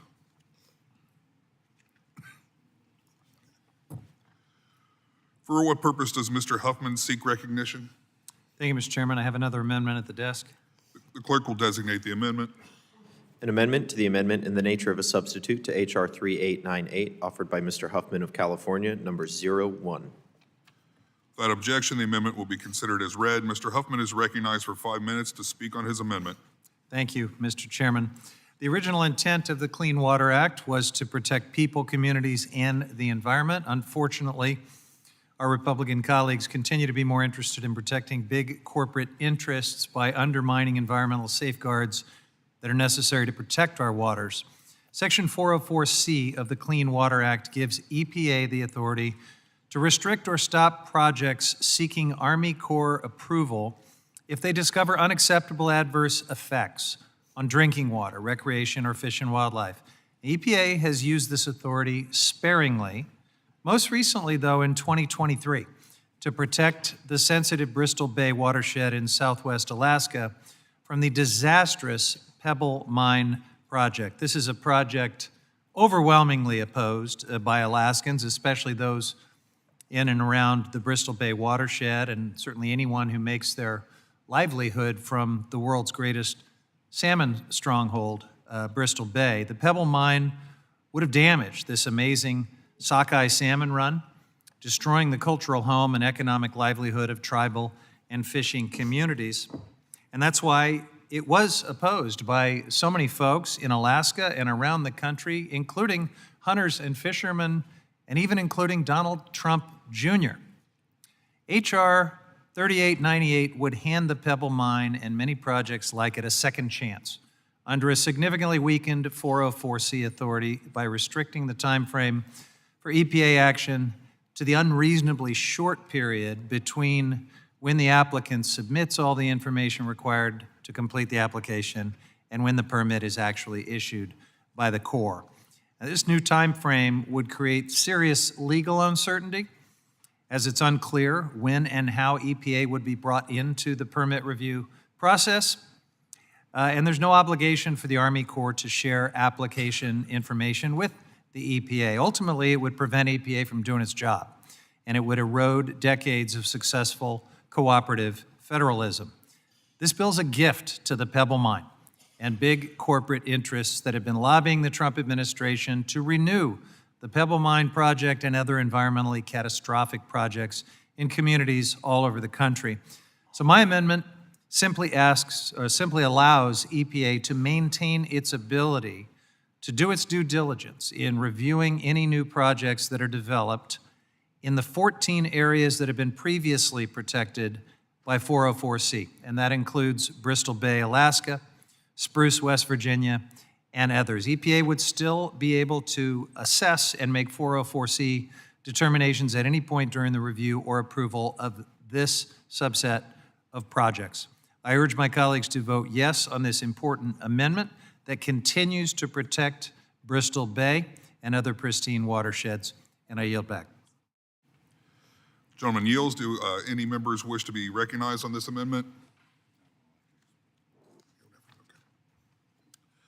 Thank you, Mr. Huffman. I recognize myself for 5 minutes to speak on the amendment. I strongly oppose this amendment. The underlying legislation sets clear boundaries for when the EPA is authorized to veto a 404 permit, which is solely limited to when there is an active permit application.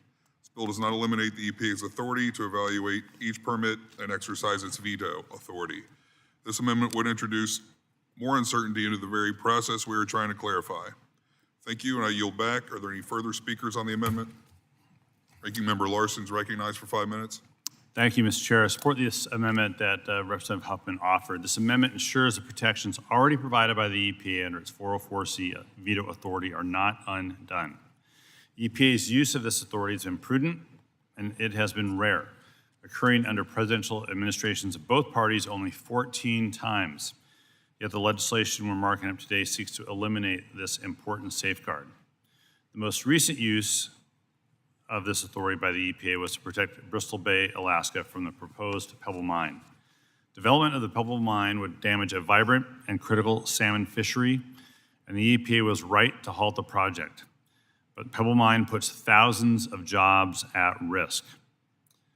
This bill also imposes a reduced timeline for future EPA use of 404C, including review of any new proposed projects in areas like Bristol Bay that are already protected. This amendment would ensure that the 14 areas currently protected would not be subject to this new reduced timeline that undermines public engagement and undermines EPA's due diligence for responsible decision-making. With that, I support this amendment and recommend all members do the same. With that, I yield back. Gentleman yields back. Are there any further speakers on this amendment? Seeing none, are there amendments to the amendment? Seeing none, the question is on the amendment. All those in favor signify by saying aye. Aye. All those opposed signify by saying nay. The nays have it, and the amendment is not agreed to. The gentleman requests a recorded vote on the amendment as previously announced pursuant to Committee Rule 6F. Further proceedings on the question are postponed. For what purpose does Mr. Johnson of Georgia seek recognition? I have an amendment at the desk. Clerk will designate the amendment. An amendment to the amendment in the nature of a substitute to H.R. 3898, offered by Mr. Johnson of Georgia, number 027. Without objection, the amendment will be considered as read. Mr. Johnson is recognized for 5 minutes to speak on his amendment. Thank you, Mr. Chairman. I rise today to express my deep concern about the troubling disconnect in this bill. On one hand, the Trump administration is proposing cuts to the EPA's clean water infrastructure programs. On the other hand, this bill weakens the very laws that protect our rivers, lakes, and drinking water. At a recent water hearing, both Democrats and Republicans agreed we need more investment in water infrastructure, not less. Yet, here we are with this bill that does the opposite. It slashes regulations that help cities, towns, and rural communities keep their water clean, safe, and reliable. That is passing the costs and the consequences down to the very communities we're supposed to be helping. That's why I'm offering this amendment to make it clear Congress supports full funding for the EPA's clean water infrastructure programs. We cannot ask states and communities to take on more responsibility for protecting water quality while pulling back the federal support that they depend on. That approach sets them up to fail, especially communities already struggling to maintain aging infrastructure. If Trump's cuts move forward, the outcome is clear. Communities will be forced to choose between higher water bills or lower water quality. That's a false choice no American should have to make. My amendment makes clear and reaffirms our commitment to clean, safe, and reliable water for all. And I urge my colleagues to support this amendment and to stand up for the basic right to clean water in every community. So if you support polluters and you favor dirty water, then vote against this common sense amendment. If you stand with me and the people and you support clean water, then you'll vote for this amendment. And with that, I yield back. Gentleman yields. Do any other members wish to be recognized on the amendment? Thank you, Mr. Johnson. I'll recognize myself for 5 minutes to speak on the amendment. I have to oppose this amendment. The gentleman's amendment is related to clean water infrastructure funding levels, whereas today's debate is focused on permitting reforms to enable America to build again. Therefore, the amendment is not appropriate for consideration today. Thank you, and I yield back. Are there any further speakers on the amendment? Seeing none, are there amendments to the amendment? Seeing none, the question is on the amendment. All those in favor signify by saying aye. Aye. All those opposed signify by saying nay.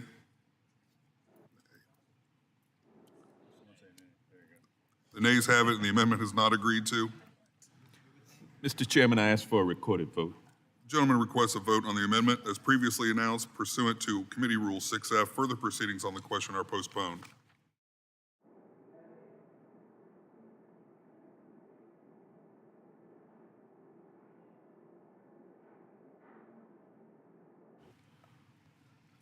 For what purpose does Ms. Poe seek recognition? Go ahead. We got Mr. You want to go back? Mr. Chairman, I have an amendment at the desk. Clerk will designate the amendment. An amendment to the amendment in the nature of a substitute to H.R. 3898, offered by Ms. Poe of New Jersey, number 005. Without objection, the amendment will be considered as read. Ms. Poe is recognized for 5 minutes to speak on her amendment. Thank you, Mr. Chairman. Supporting localities in their efforts to provide clean water is one of my top priorities on this panel. And I know firsthand the danger of aging stormwater, sewer, and flood infrastructure to our environment and health. New Jersey's 9th Congressional District frequently experiencing devastating flooding. We need stronger stormwater infrastructure to help frontline communities like the city of Paterson and the town of Kearney, both of which I represent, they currently manage increasingly heavy rains and contaminated runoff. I was heartbroken by the tragic death from Hurricane Ida in 2021 from widespread, catastrophic flooding throughout North Jersey and New York. My constituents are still reeling from the losses of their loved ones. Excessive runoff from Ida into the New Street Reservoir in Paterson also compromised drinking water for over 200,000 of my constituents. Incidents like these are preventable with sufficient sewer, stormwater, and flood water investments. This is why I am introducing an amendment to help safeguard our communities. My amendment would require the EPA to certify before implementing this bill that it will not increase sewer overflow, stormwater discharges, or flooding risk. These terrible hazard and dangerous personal property, businesses, local economies, critical infrastructure, and most importantly, human life and safety. Any legislation from this committee must strengthen our aging water infrastructure, not weaken it. I urge my colleagues to join in support of my common sense amendment to protect our constituents from increased sewer, stormwater, and flooding risk. Thank you, Mr. Chairman. I yield back. Gentlelady yields back. Do any other members wish to be recognized on the amendment? Thank you, Mrs. Poe. I recognize myself for 5 minutes to speak on the amendment. I oppose this amendment. This is another amendment that would needlessly delay the implementation of the legislation. The underlying bill will strengthen Section 402 permits by requiring more specific details in the permits, support communities with combined sewer overflow systems that continue to make improvements and upgrades of their systems to mitigate discharges, and ensure that the data and metrics used under the Clean Water Act to regulate water are transparent and rigorously developed. Thank you. I yield back. Are there any other further speakers on this amendment? Seeing none, are there amendments to the amendment? Seeing none, the question is on the amendment. All those in favor signify by saying aye. Aye. All those opposed signify by saying nay.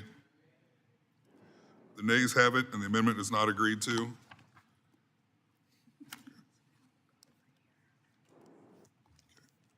Mr. Chairman, may I request a recorded vote? Gentlelady requests a vote on the amendment as previously announced pursuant to Committee Rule 6F. Further proceedings on the question are postponed. For what purpose does Mr. Ryan seek recognition? Mr. Chair, I have an amendment at the desk. The clerk will designate the amendment. An amendment to the amendment in the nature of a substitute to H.R. 3898, offered by Mr. Ryan of New York, number 042. Without objection, the amendment will be considered as read. Mr. Ryan is recognized for 5 minutes to speak on his amendment. Thank you, Mr. Chairman. My amendment addresses something that I think is certainly not partisan, not blue or red. It is an American principle to have clean water. So my amendment would ensure that the provisions of this bill won't result in an increase of pollutants being discharged into our waterways, including and specifically an increase in discharge of chemicals like PFAS and other forever chemicals that are proven to be toxic, as well as nutrients associated with excessive algae growth and algal bloom. It is widely known, but important to restate, that exposure to PFAS and other PFOAs can and has been harmful and been proven to be harmful to human health. Exposure can result in reproductive health issues, developmental delays in children, increased risk for multiple forms of cancer, and the list goes on and on. In my district in the Hudson Valley, tens of thousands of my constituents living in one of our largest cities of Newburgh, as well as the town of Newburgh and the town of New Windsor, face these health consequences every single day and have to make that choice when deciding to turn on their taps. Their main source of drinking water for the city of Newburgh for decades has been dealing with unacceptable levels of PFAS contamination. My amendment would ensure that as we move any legislation forward, constituents in my district and across the country don't have to worry about their kids or any of their family members being exposed to these toxic forever chemicals. In addition, I just briefly want to make clear that the overall underlying bill will only further pollute our waters on several other dimensions and roll back important regulations that we've had in place. With that, I urge adoption of my amendment and yield back. Thank you, Mr. Chair. The gentleman yields. Do any members wish to be recognized on the amendment? Thank you, Mr. Ryan. I recognize myself for 5 minutes to speak on the amendment. I oppose this amendment. This amendment would stop the progress the underlying bill is making by requiring the EPA to make an impossible, arbitrary determination, opening up the permitting process to even more litigation, delay, and unintended consequences. As a reminder, this bill does not prohibit the regulation of any pollutants. In fact, it requires permits to include more specific metrics and provide clarity for permit holders so they are able to stay in compliance with the Clean Water Act.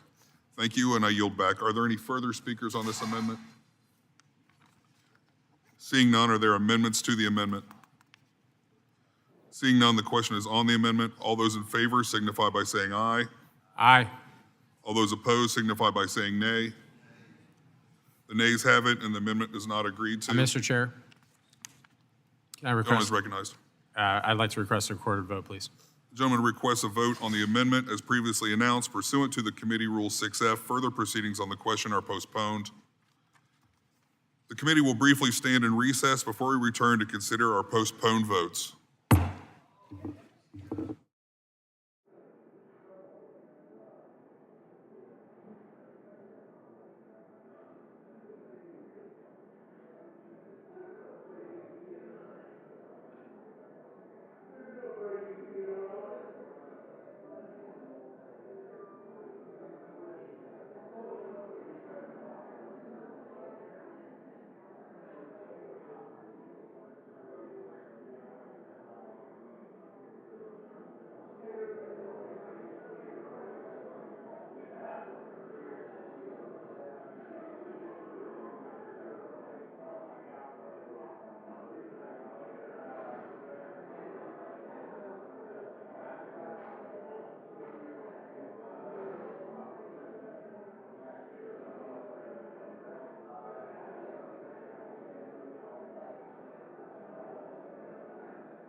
there's a lot of members of state, so the committee will reconvene, but before we have votes, I would like to recognize Ranking Member Larson to say a few words about the loss of Mr. Cohen. Yeah, it's like to take a moment to recognize the years of service at one of TNI's most senior and colorful members, who's going to be leaving this committee to join Rick Crawford and others at the Intel Committee. I'm talking about, of course, the one and only Steve Cohen. Steve joined the... Yeah.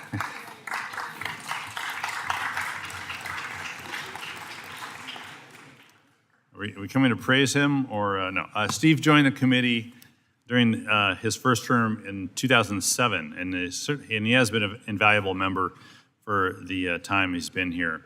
He's left his mark on numerous bipartisan bills and laws the committee has sent to presidents' desks over the years, including 3 surface transportation bills, 3 FAA reauthorizations, and 6 water resource development acts. I think Sam would agree with me that as the Aviation Subcommittee ranking member, Steve has been a partner to both of us as we work to pass last year's bipartisan FAA reauthorization and get it signed into law.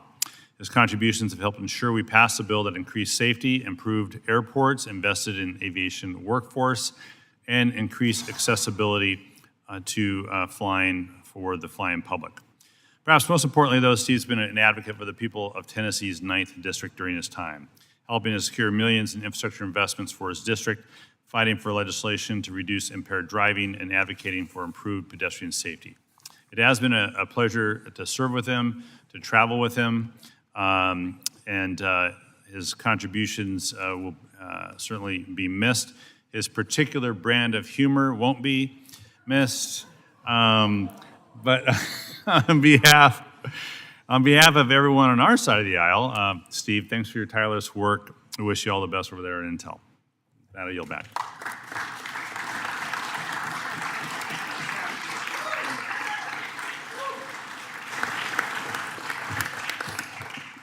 I would also like to echo the comments of the ranking member. Steve, it's been a pleasure to work with you. I didn't used to like Steve Cohen until I started traveling with him, in which I would encourage every member, particularly freshman members, to travel with other members because you get to know them very, very well. In fact, there's some things that you see on a Codell that can't be unseen. Isn't there, Steve? But it's literally been a pleasure to work with you, and you've done it. Your leadership on the Aviation Subcommittee has been exemplary, and without you, we wouldn't have been able to get that huge achievement done that we did in the last Congress. So I really hate to see you go. I really hate to see you go, and that's coming from the heart. So, Mr. Burchett. Thank you, Mr. Chairman. I've known Steve Cohen longer than any member of this committee. We were in the state legislature together, and he's been a constant thorn in my side since then. We actually raised the speed limit in Tennessee. And then when we were in the state Senate together, we brought Isaac Hayes to the floor, and we sang the theme from Shaft. And that was one memory. Our mutual friend, Steve Cropper, co-wrote Sitting on the Dock of the Bay. Still good friends. But I always remember Steve. That's why people are always on me about being his friend, but dadgummit, I don't care. I'll take the hit because he called my mama when my daddy died, and I will never forget that. I love my mom and daddy more than anything, and Steve was always so kind to them when they came to the state Senate, and he was just a true gentleman to them. And regardless of all the other stuff, he's still one of my best buddies. And thank you, brother.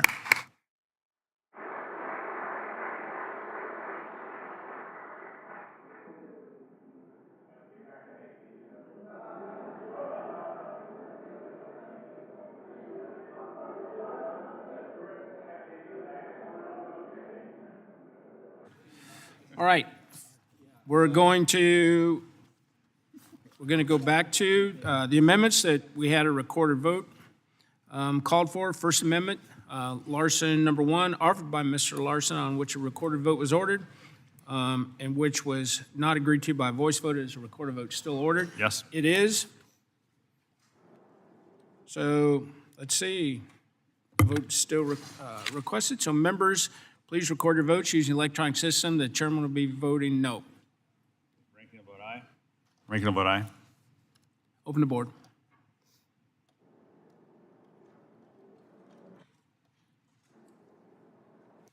Who else missing?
Is that it? Do any other members wish to be recorded? Does anybody wish to change their vote? Seeing none, close the board and give me the tally. Mr. Chairman, on that vote, there are 30 yeas and 35 nays. By a vote of 30 yeas, 35 nays, the amendment is not agreed to. Let's see. Next amendment, Titus 173, offered by Ms. Titus, in which a recorded vote was ordered, which was not agreed to by voice vote. Is a recorded vote still called for? A recorded vote is still requested. Members record their votes by electronic device. The chairman will be voting no. Ranking will vote yes. Open the board.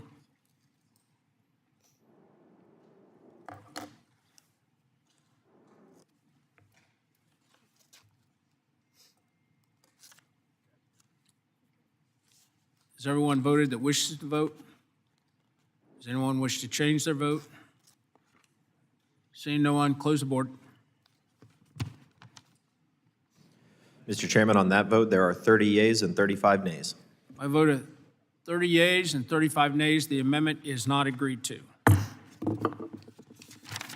Next amendment, stance 031, offered by Ms. Titus, in which a recorded vote was ordered, and which was not agreed to by voice vote. Is a recorded vote still ordered? Yes. A recorded vote is still requested. Open the board. The chairman will be voting no. Ranking will vote yes.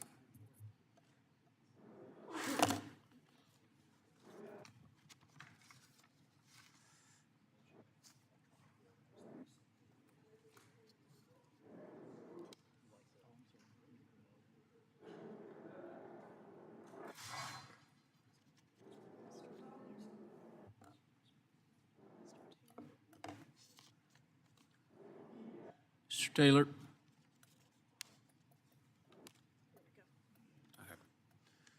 Close the board. Mr. Chairman, on that vote, there are 30 yeas and 35 nays. A vote of 30 yeas and 35 nays, the amendment is not agreed to.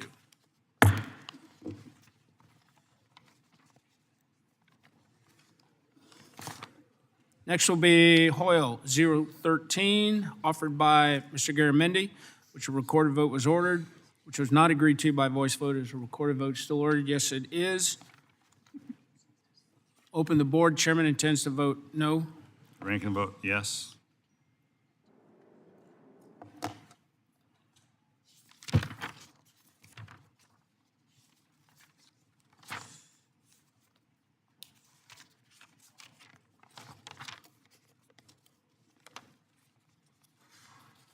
Has everyone voted that wishes to vote?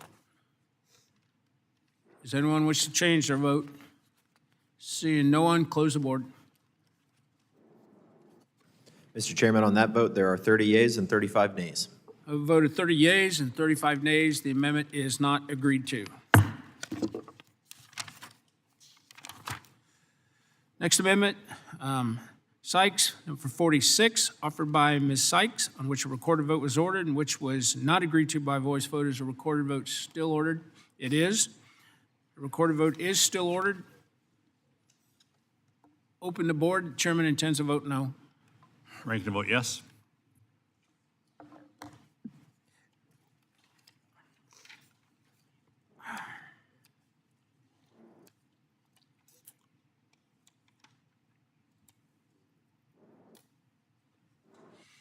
Has everyone voted that wishes to vote? Does anyone wish to change their vote? Seeing no one, close the board. Mr. Chairman, on that vote, there are 30 yeas and 35 nays. I vote of 30 yeas and 35 nays. The amendment is not agreed to.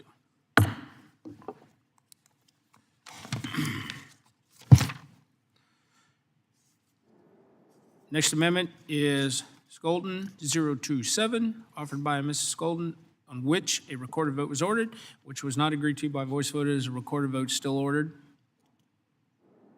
Yes. Recorded vote is still ordered. Open the board. Chairman intends to vote no. Ranking vote yes.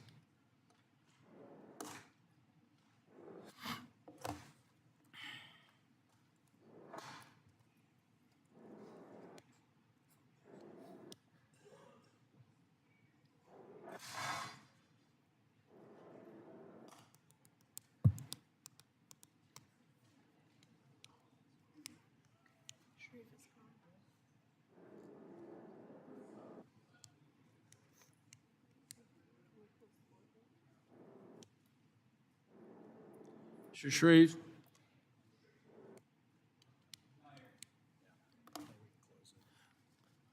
Close the board.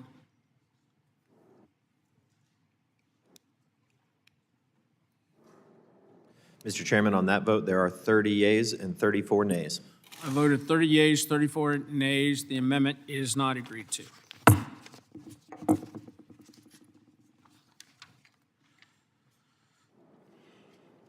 Next amendment is McDonald, number 015, offered by Ms. McDonald Rivet, on which a recorded vote was ordered, which was not agreed to by voice vote. Is a recorded vote still ordered? It is. The recorded vote is still ordered. Open the board. Chairman intends to vote no. Ranking vote yes.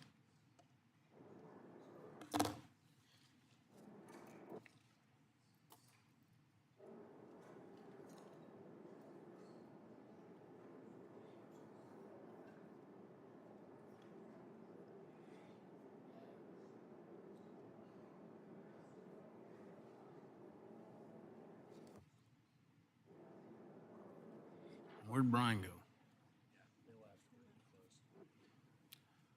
Close the board.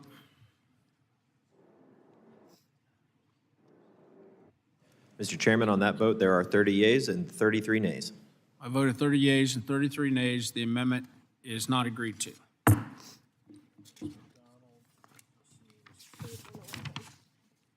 Next amendment is Friedman, 011, offered by Ms. Friedman, in which a recorded vote was ordered and which was not agreed to by voice vote. Is a recorded vote still requested? It is. Recorded vote is still requested. Open the board. Chairman intends to vote no. Ranking the vote yes.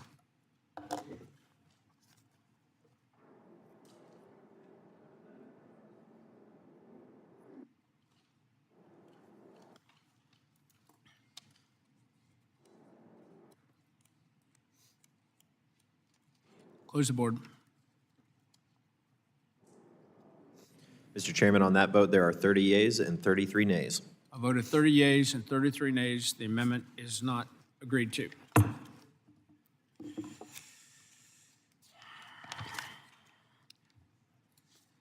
The next vote, Desaulniers 010, offered by Mr. Desaulniers, in which a recorded vote was ordered and which was not agreed to by voice vote. A recorded vote is still requested. Chairman intends to vote no. Open the board. Ranking the vote yes.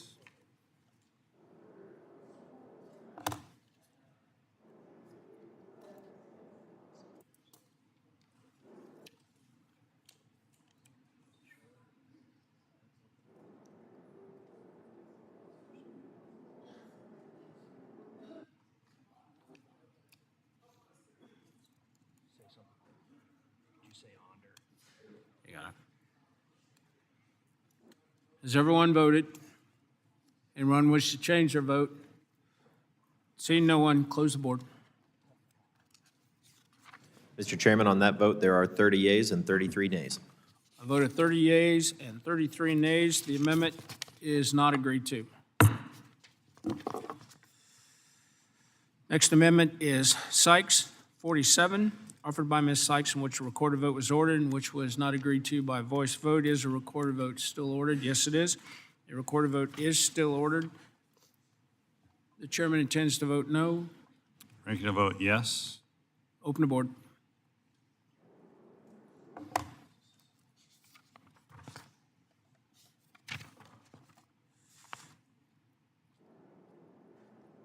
Has everyone voted? Anyone wish to change their vote? Close the board.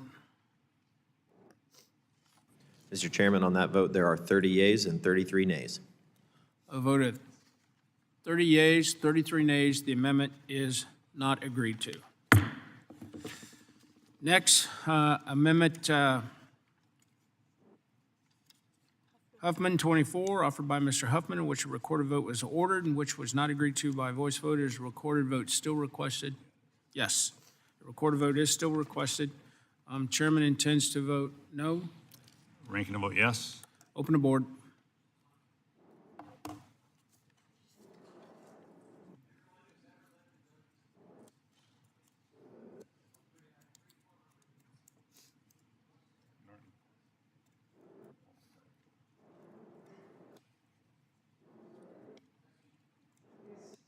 Has everyone voted?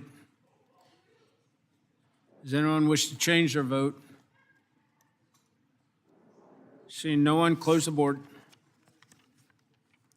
Mr. Chairman, on that vote, there are 30 yeas and 33 nays. Vote of 30 yeas and 33 nays. The amendment is not agreed to.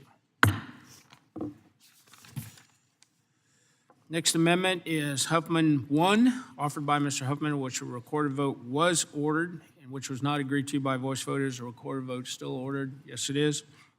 A recorded vote is still requested. The chairman intends to vote no. Ranking the vote yes. Open the board.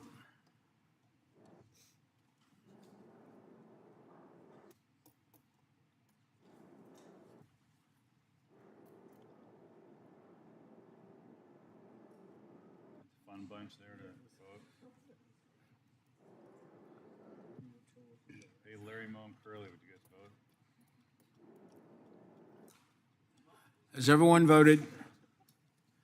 Does anyone wish to change their vote? Seeing none, close the board. Mr. Chairman, on that vote, there are 30 yeas and 33 nays. A vote of 30 yeas and 33 nays. The amendment is not agreed to.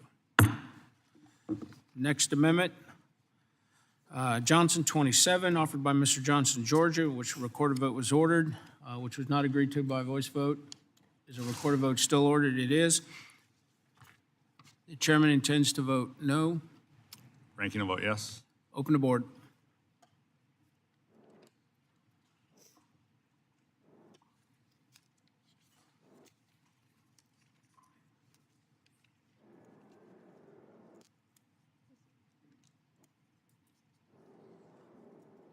Has everyone voted? Does anyone wish to change their vote? Seeing no one, close the board.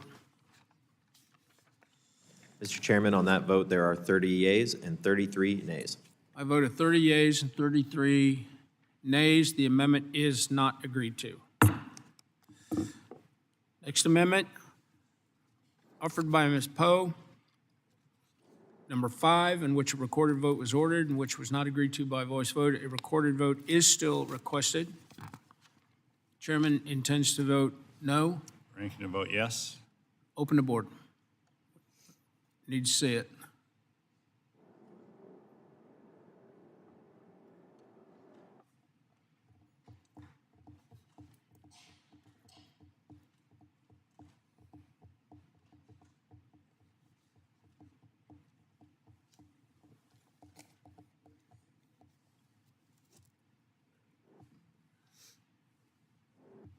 Has everyone voted? Does anyone wish to change their vote? Seeing no one, close the board. Mr. Chairman, on that vote, there are 30 yeas and 33 nays. A vote of 30 yeas and 33 nays. The amendment is not agreed to. Next amendment, Ryan 42, offered by Ms. Ryan, in which recorded vote was ordered and which was not agreed to by voice vote. Is a recorded vote still ordered? Yes, it is. A recorded vote is still ordered. The chairman intends to vote no. Ranking to vote yes. Open the board.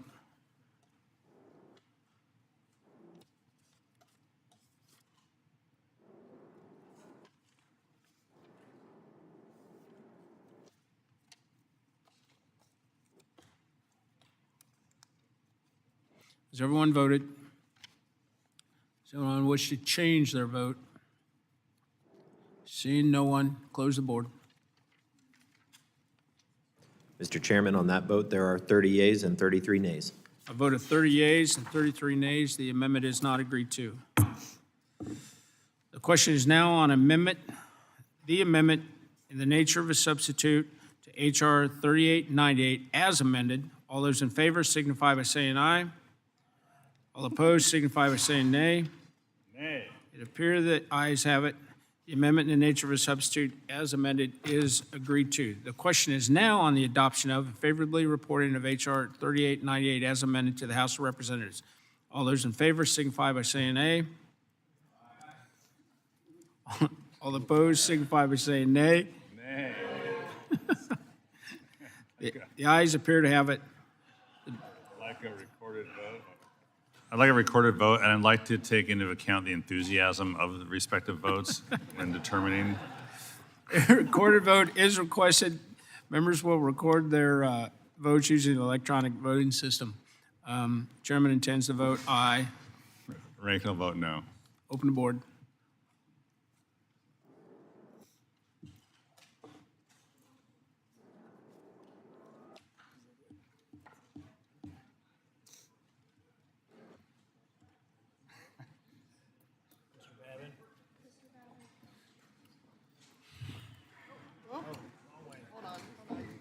Damn it. Has everyone voted? Does anyone wish to change their vote? Close the board. Mr. Chairman, on that vote, there are 34 yeas and 30 nays. A vote of 34 yeas and 30 nays. The bill as amended is agreed to and ordered favorably reported to the House. And without objection, the motion to reconsider is laid on the table. Thank you. Have fun over there.